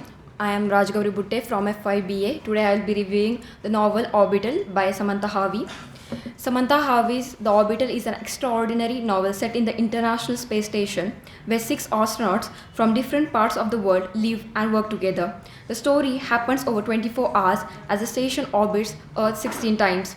The book explores the astronauts' thoughts, emotions, and relationships. The book is not just a book about space, but also about humanity, life, and our planet. Harvey's work is unique because it blends scientific accuracy with profound emotional depth. The story unfolds in one day, but it feels timeless because of the theme it addresses. Each astronaut represents a country: Japan, the United States, Britain, Italy, and Russia, bringing different cultures and experiences. Yet, despite their differences, they think about the similar question, their purpose in life, and the connection to Earth.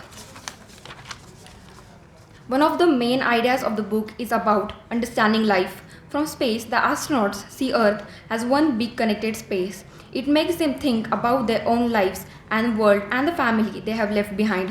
One astronaut feels amazed by the Earth's beauty, while the other wonders why humans fight when the planet is so peaceful from the space. This makes the reader see life from a new perspective. The astronauts' view from space serves as a reminder of Earth's vulnerability. This makes them think about the damages humans are doing to the environment. These themes are relevant today as climate change continues to threaten the ecosystem.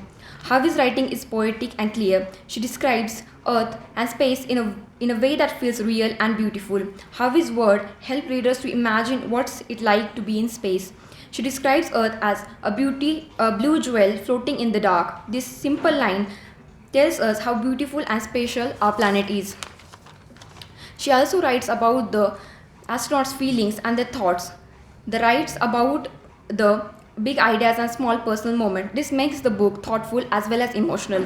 The cover design is deep blue space background with small earth illustration, minimalistic and modern. The novel is 136 pages, making it concise and impactful. Orbital is priced at approximately 430 rupees, making it an affordable addition to your collection.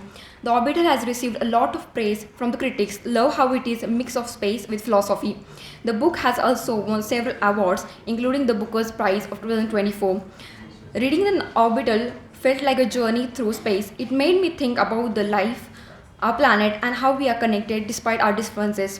One moment that was special to me was when the astronaut watches the sunrise from space. They described it as a flame lighting the edge of the earth. The scene made me feel awe and appreciate the beauty of our world. The Orbital is a special book. It takes reader to space while simultaneously bringing them closer to the earth. Harvey explains big ideas such as life, humanity, and our planet. The book is not fast-paced, but it is deep and meaningful. If you like stories that make you think, The Orbital is a great choice. The novel reminds us that we all share one planet, and it inspires us to care for Earth and for each other. Thank you. Bhageshri Peshwa.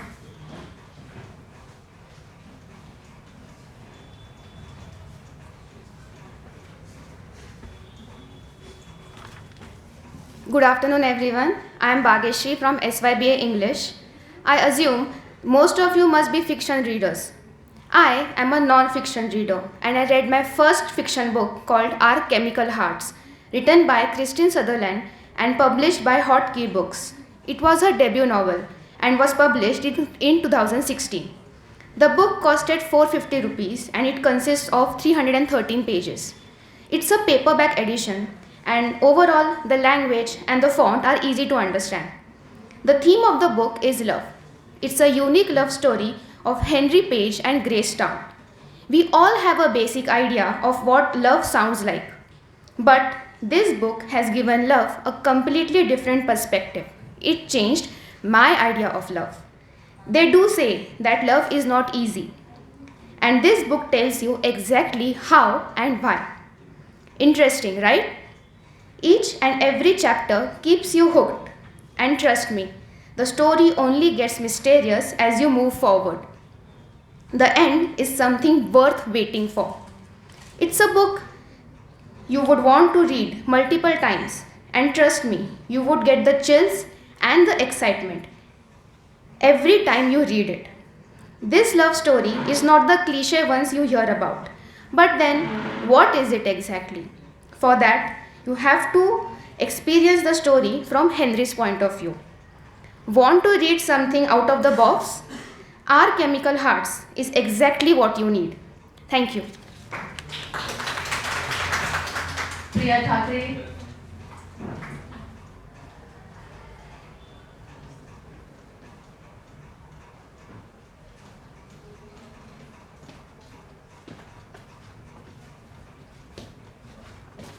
A very good afternoon to one and all. I am Priya Thakre from SYBA English, and the book I am going to review today is The Rudest Book Ever by Shweta Gangwar. All of us must have watched the movie Three Idiots. Now, what if I say we are all chatur, but not chatur enough to understand the reality of this material world we are living in? The Rudest Book Ever, a non-fictional book by Shweta Gangwar, might help you change your perspectives and thoughts regarding life. This book, published on 9th December 2019, focuses on the idea of self-empowerment. It deals with the different perspectives that one might be having and help change them. The book was published by Westland Publications Private Limited. It contains 224 pages in its paperback edition. It takes 2 to 5 days to read and retails for 250 to 300 rupees. It contains 17 chapters, each comprising of a different reality and facts, from being a product to what being stupid or intelligent actually means. Shweta Gangwar has very truly stated all the bitter truths and viewpoints one needs in life. Being a short read, the book has a very simple vocabulary and is written in a lucid style, which makes it an easy read. The sentences are not too complicated, and also the diction is apt for everyone. Numerous questions asked, a lot of truths told, and plenty of knowledge. This book contains everything. The name of the book stays true to itself till the very end. The way the author conversates with the reader throughout the chapters is another reason why this book is a good read. Another strength of the book is that it makes oneself aware of the things about themselves they might have never even thought about. But at the same time, this book has a slightly harsh tone, which might be not suited for everyone. Also, talking about the topics discussed, a few of them are explained very nicely, but the other few require a bit more depth. The reason I chose to review this book is because I feel that all of us must have that one book which made us familiar with the practicalities of life, and the rudest book ever helped me understand those. What attracted me towards this book was the title first of all. Its name prompted me to read it. It helped me realize a lot of things that I feel I might have never even thought about. Personally, I feel that if you are a teenager and want to improvise or work on certain things regarding your character, then this book will prove to be very helpful. I would like to rate it a 3.5 out of 5. The reduced ones for the weakness as mentioned above, and also I felt that a few things were the ones I already was familiar with. If you are someone who wants a few rude advices regarding life, then this book might be a good help for you. Thank you. Mohammed Khan.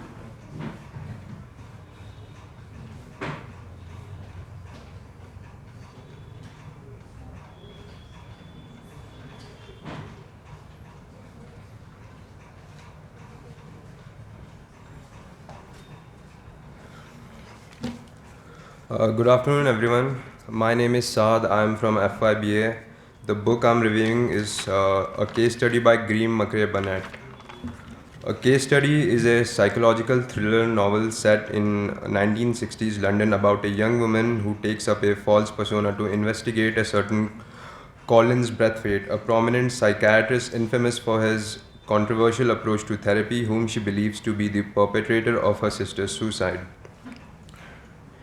The story is told by GMB, a writer who is fascinated by the anti-psychiatry movement and its most notable proponent, Collins Braithwaite. After writing a few blogs about the topic, the writer receives notebooks from an anonymous person.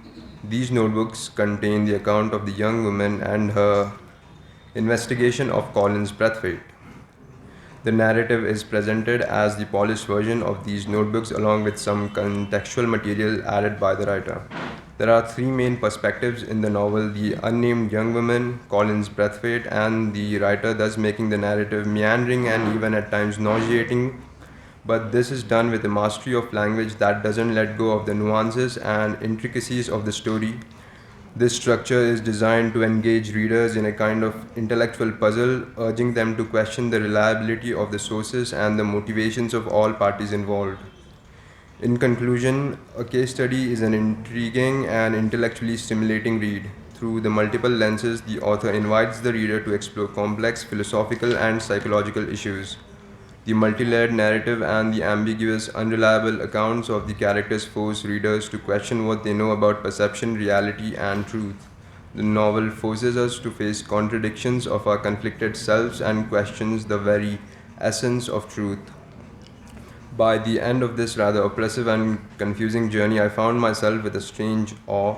It took me a while for things to properly sink in, but when they did, it was as if I transcended from this realm. The ground beneath my feet melted and my very foundations started to crumble. The psychological and philosophical implications about the self, identity, and meaning were very revolutionary for me, and it compelled me to reevaluate my worldviews and beliefs. Thanks. Vedika Mole.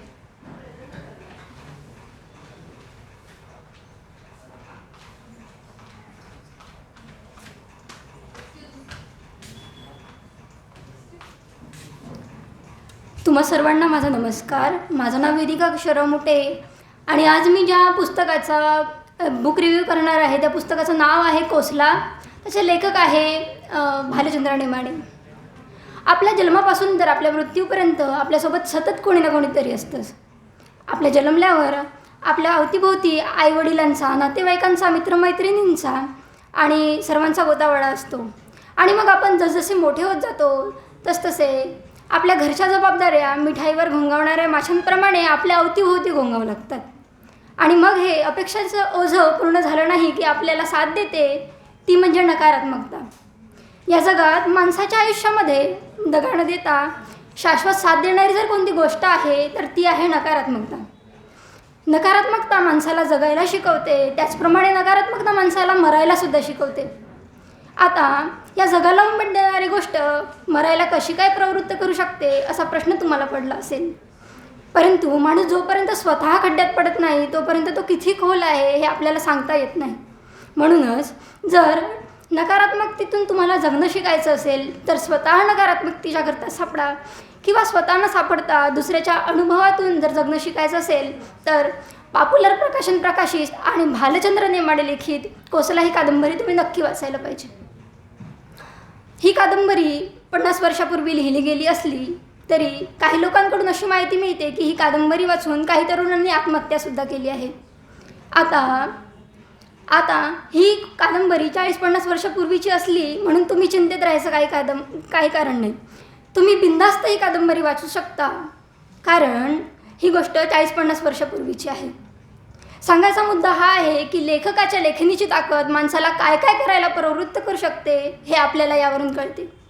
लेखक भालचंद्र नेमाडे यांचं हे यश आहे. लेखक भालचंद्र नेमाडे यांचा जन्म 1938 साली महाराष्ट्रातील सांगवी या Gavi झाला. त्यांनी अनेक पुस्तके लिहिले, त्यांना साहित्य अकादमी पुरस्कार प्राप्त झाला आहे. त्याचप्रमाणे साहित्य क्षेत्रात मानला जाणारा मानाचा ज्ञानपीठ पुरस्कारसुद्धा प्राप्त झालेला आहे. ही कादंबरी आपल्याला ग्रामीण महाराष्ट्र समजून सांगण्यासाठी मदत करते. त्याचप्रमाणे ही कादंबरी पांडुरंग सांगवीकर या 25 वर्षीय तरुणाभोवती फिरते. पांडुरंग सांगवीकर एक 25 वर्षीय तरुण, घरची परिस्थिती बरी असलेला, पुढे कॉलेजात येतो, हॉस्टेलवर राहतो, कॉलेजचा डोलारा सांभाळताना आरोप प्रत्यारोप होतात, लढतो, खचतो आणि नंतर नैराश्य येऊन आपल्या परत गावी जाऊन रिकामटेकडेपणाचा वर्तुळ पूर्ण करतो. या कादंबरीमध्ये वादळ आहे, वादळापूर्वीची शांतता आहे आणि त्यानंतरचा उद्रेकही यात आपल्याला जाणवतो. पुस्तकाचं मुखपृष्ठ नितीन दादरावाला यांनी साकार केलेलं असून ते पुस्तकाचं योग्य मूळ धरते. पुस्तकाच्या एक खुर्ची, त्यावर विस्कळीत पडलेली साडी, बाहेरील खिडकीची चौकट आणि त्यातून दिसणारा अजस्त्र वृक्ष जणू सांगवीकरांचं आयुष्य या मुखपृष्ठावर साकारलं आहे असं आपल्याला जाणवते. शेवटी एवढीच म्हणेल की भगवद्गीतेत ज्याप्रमाणे आपल्या प्रश्नांची उत्तरं आहेत त्याचप्रमाणे आपल्या उत्तरांची प्रश्न या कोसला या कादंबरीमध्ये दिलेली आहेत. नकारात्मक प्रश्नांचे मूळ हे सकारात्मक प्रश्न असतात आणि हे सकारात्मक प्रश्न जर आपल्याला जाणून घ्यायचे असेल तर भालचंद्र नेमाडे लिखित कोसला ही कादंबरी तुम्ही नक्की वाचायला पाहिजे. Thank you. Before we move further, there is an announcement that due to the time constraint, we have to shorten the time limit. So you will be given only 2 minutes to talk from now. Don't do that. It won't be fair. 7 candidates. Okay, we will extend the 12-40.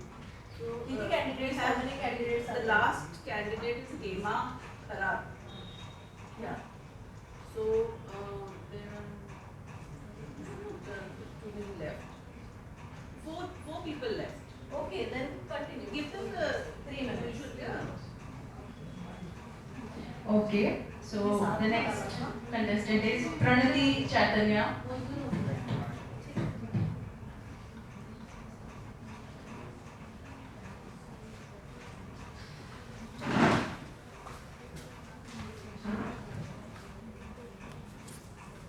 Good afternoon everyone.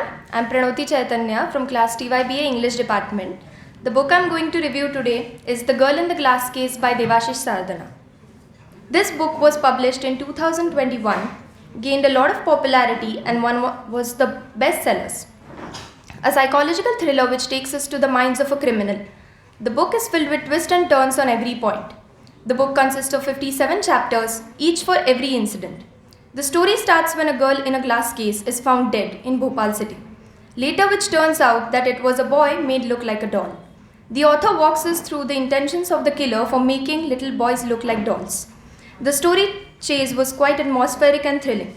The twist kept unfurling, and lightning speed which greeted me towards the climax was an explosive revelation that I hadn't seen coming.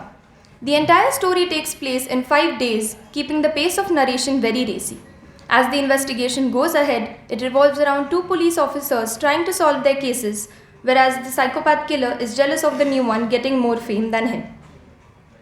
As the story continues, one killer is trying to find the other one. The lady officer in the story, Simone, is an independent yet reserved character. She does not like to socialize and likes to work only. She has been shown dedicated to find the killer. One old killer in Bhopal, maintaining his fame with 40 murders, who is jealous by his new killer stealing his fame, decides to hunt him down. Simone has her partner Zoya with her to investigate, who has been shown senior to Simone. The author has shown depth to every character, especially the psychotic killer, and analyzed his every moves, which made it look like connected to his past. The book has focused on the topic of childhood trauma and gender recognition and how difficult it is still in our society to accept who we are.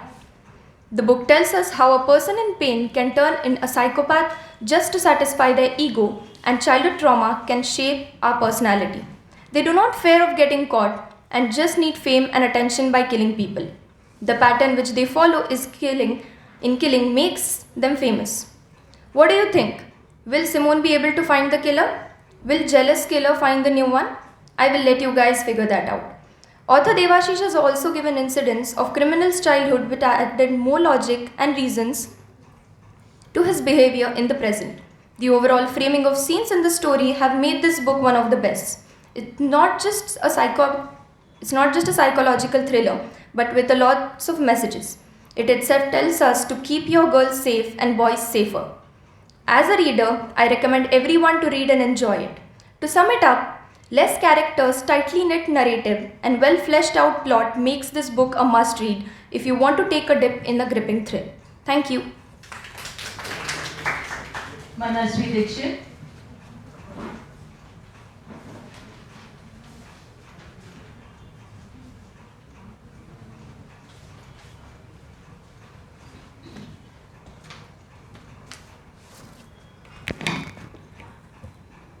If you really want to understand Putin's Russia today, you simply have to read Feige's superb account.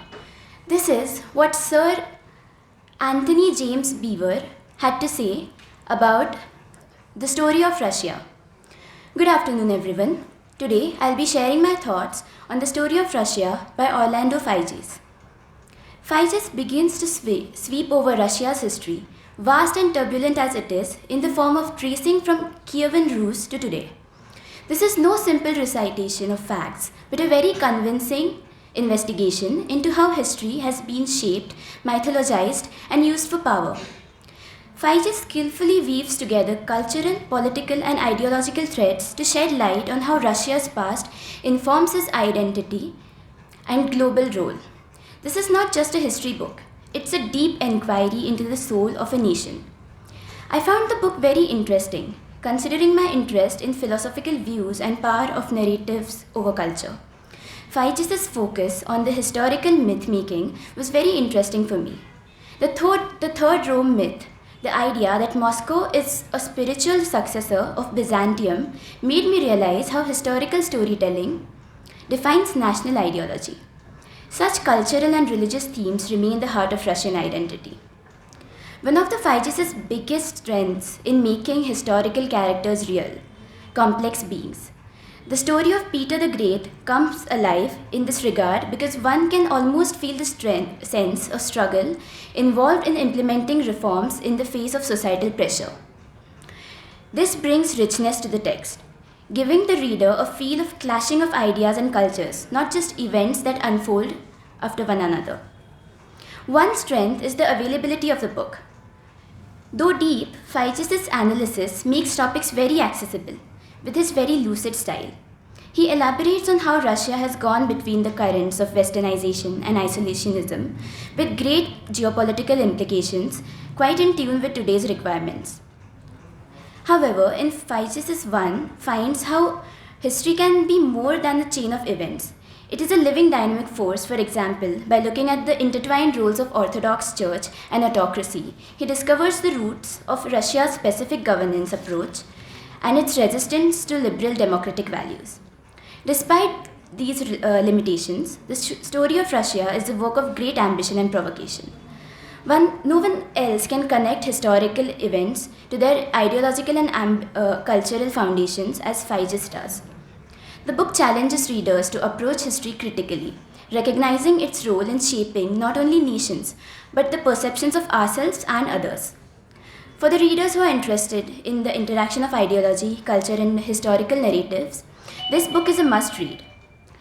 Figes invites us to see history as a breathing force that continues to shape the world. Ultimately, the story of Russia is one great work for serious reflection concerning history, power, and identity. Figes comes with such accessible yet deep storytelling, establishing relations between periods across centuries to give readers invaluable resource knowledge to a better understanding, perhaps one of the most enigmatic countries in the world. Thank you. Vijaya Dawn.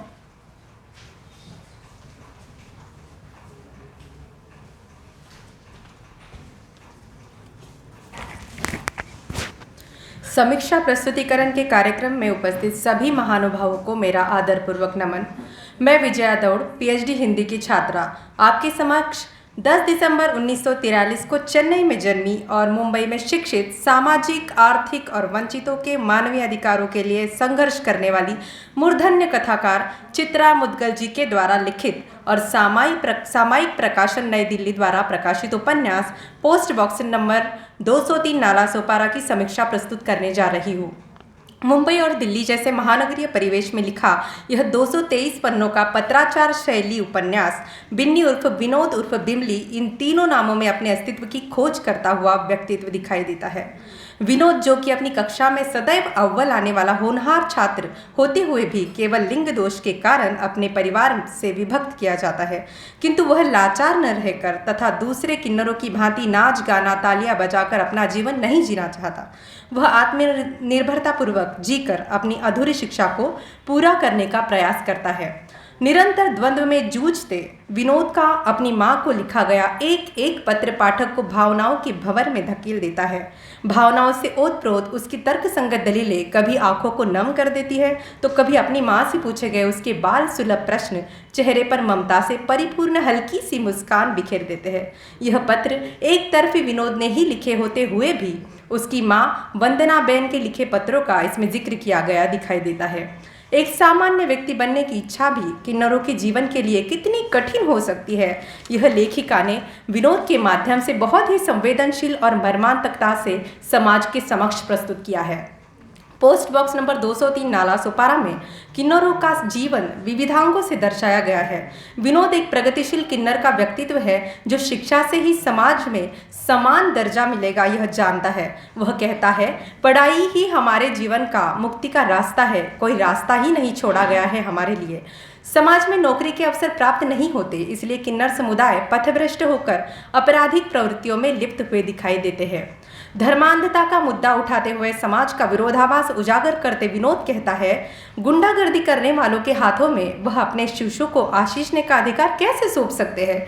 बुजुर्गों की बेसिर पैर की बातें, एक और आशीष ने का सम्मान तो दूसरी ओर उन्हें कलंक मानकर घर परिवार से उनका निष्कासन। विनोद का सामान्य जीवन जीने की उत्कटतापूर्वक चाह, माँ के हाथ का खाना न मिल पाना, परिवार से उसे और ज्योत्सना से चाह उसका अधूरापन दर्शाता है। यह उपन्यास एक गुजराती धरातल पर आधारित है। विनोद के परिवार में उसके पिताजी बा वंदना बेन, मोटा भाई सिद्धार्थ और उसकी पत्नी सेजल तथा छोटा भाई मंजुल है। परिवार की बदनामी न हो इसलिए विनोद को दुर्घटना में मृत कर दिया गया है और पुराना घर बेचकर उसका परिवार दूसरी जगह रहने जाता है, किंतु माँ उसकी वस्तुओं को संजो कर रखती है। विनोद अपने चरितार्थ के लिए गाड़ी धोने का काम करता है। बाद में अपने साथ रहने वाले तृतीयपंथी पूनम जोशी द्वारा विधायक के यहाँ कंप्यूटर पर काम भी करता है, किंतु विधायक अपनी राजनीतिक तिकड़ों में उसे फंसाता है। वह कहता है, किन्नर बिरादरी का संघर्ष उन्हें मनुष्य माने जाने का संघर्ष है, फिर आदर्श में उन्हें क्यों ढकेला जा रहा है। आदर्श को खत्म कर देना चाहिए सरकार को। हाशिए की कगार पर खड़ा विनोद से एक पुत्र होने का अधिकार तो मिलता है, पर ममता की छाया उससे छीन जाती है। पूनम जोशी पर हुए अत्याचार से उपन्यास अनेक वेदनादायी पहलुओं को पाठक के समक्ष लाता है। पोस्ट बॉक्स नंबर 203 नाला सुपारा यह उपन्यास वर्तमान जीवन में भूमंडलीकरण की दुनिया में भले ही विकास जोरों शोरों से चल रहा हो, किंतु किन्नरों के लिए समाज व्यवस्था एक मानव का वह मानव होने के लिए सबूत देना और उसे मानवाधिकार मिलने की महत्ता और किन्नर जीवन में आत्मसम्मान की भावना प्रज्वलित कर उसे झकझोर देता है।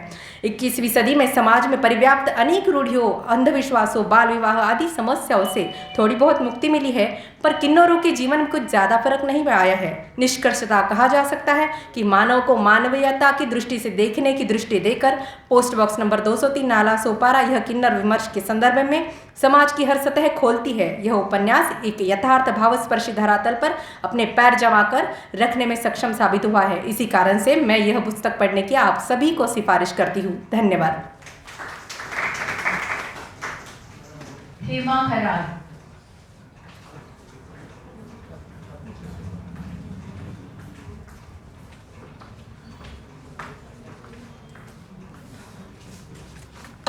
नमस्कार, मेरा नाम हेमा विशाल खरात है, पीएचडी की छात्रा। मंच पर उपस्थित सभी विद्वज्जनों को सादर प्रणाम। मेरी कहानी का नाम है सहजीवन।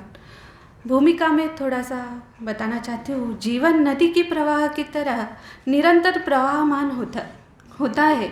नदी का प्रवाह कभी भी एक सा नहीं होता।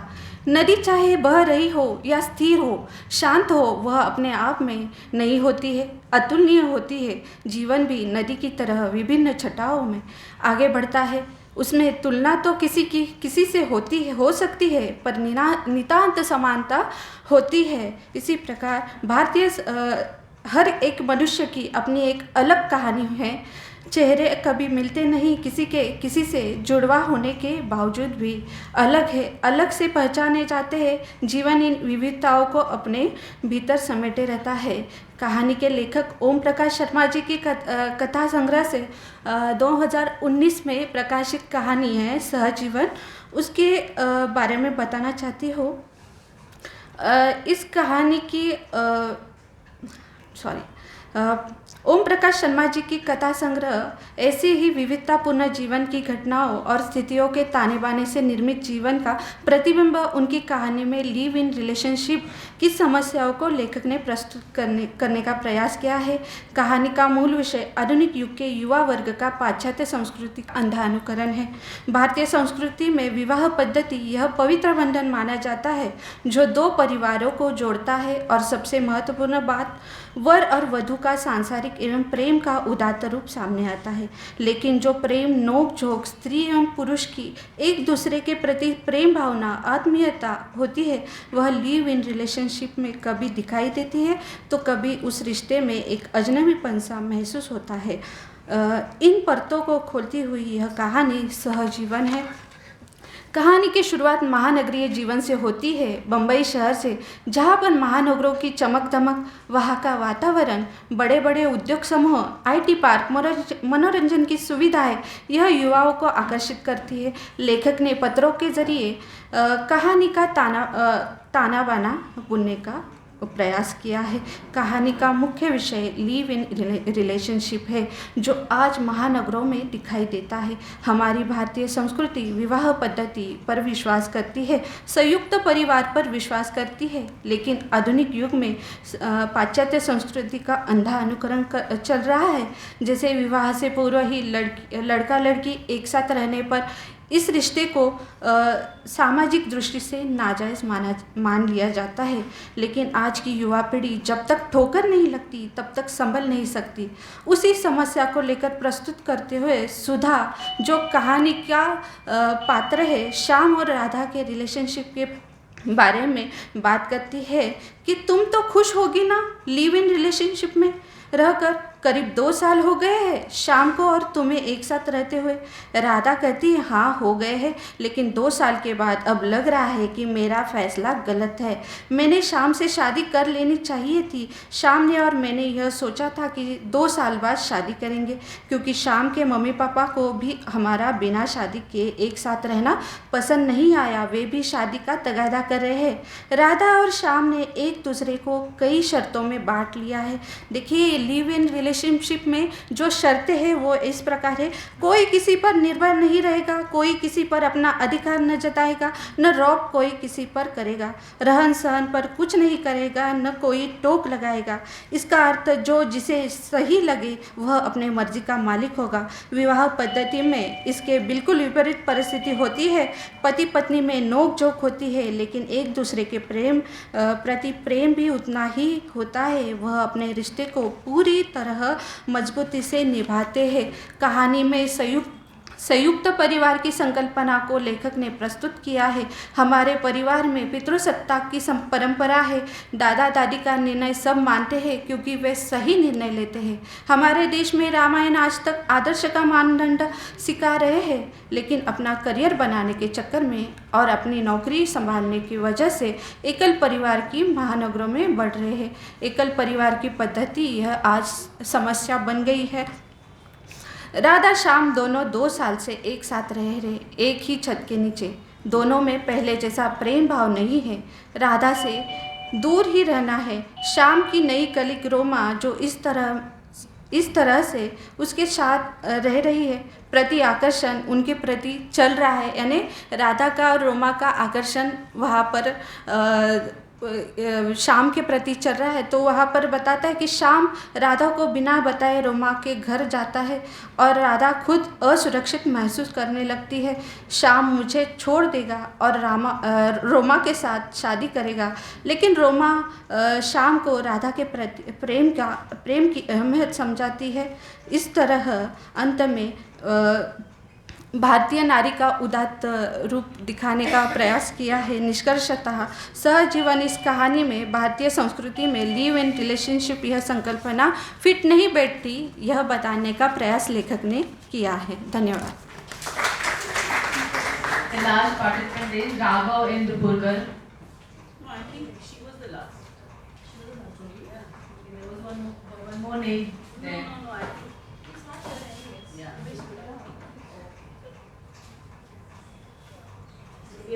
We have finished with all the participants. We can give the review. Shall I?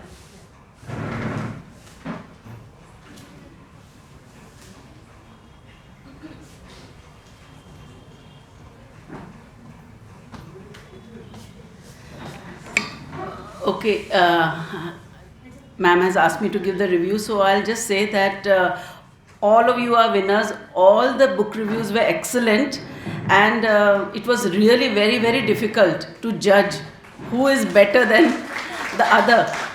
But we have been forced to find the first 3, so we will have to do that. But that does not mean that those who have not come in the first 3 are not good. All of you were good, and it exceeded my expectation, I would say.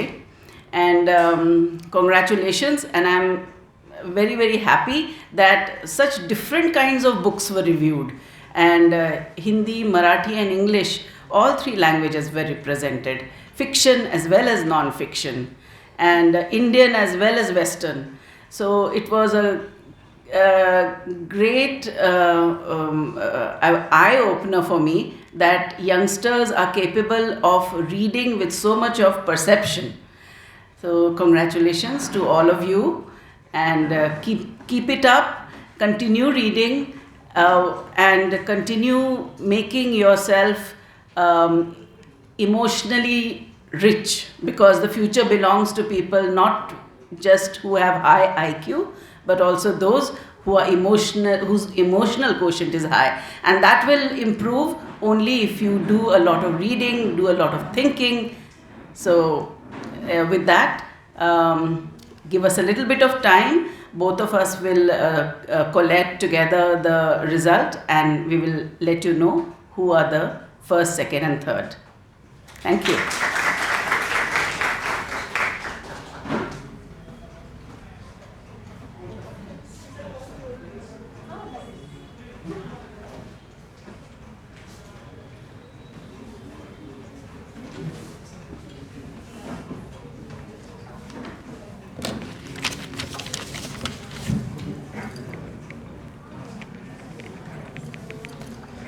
Good afternoon, everyone. I, Sangaratna Usgare, feel honored to extend the vote of thanks on behalf of the Library Science Department for the successful completion of our book review competition. First, a special thank you to the Library Science HOD Vandana Shelar ma'am and her dedicated staff for organizing this wonderful event. Your hard work, planning, and vision has made this competition a great success. I would also like to extend my sincere thanks to Varsha Todmal ma'am for her valuable assistance and contribution throughout the event. Our heartfelt gratitude to our esteemed judges Dr. Leena Chandorkar ma'am and Sunil Karpatti sir for taking the time to evaluate the participants with such expertise. We are also grateful to Dr. Avinash Gole for his valuable presence and support, which added inspiration and encouragement to this event. A warm thanks to the registration team, Suneh Shinde and Amruta Fagre for management of the registration counter. I would also like to appreciate Revti Hingamire, our timekeeper, for ensuring the smooth and timely execution of the competition. My deepest thanks to the teaching and non-teaching staff who worked collaboratively to provide the support and ensure smooth organization of this event. A heartfelt appreciation to the helping staff who worked tirelessly behind the scenes, ensuring everything was in place and ran without a hitch. I also thank all the participants for taking part enthusiastically in this program. And finally, the most important part of this event, our audience, for their enthusiasm, encouragement, and active participation, which made this event vibrant and meaningful. Once again, I express my heartfelt thanks to everyone who contributed to making this event a success. Let's continue to work together for such enriching activities in the future. Thank you and have a good day.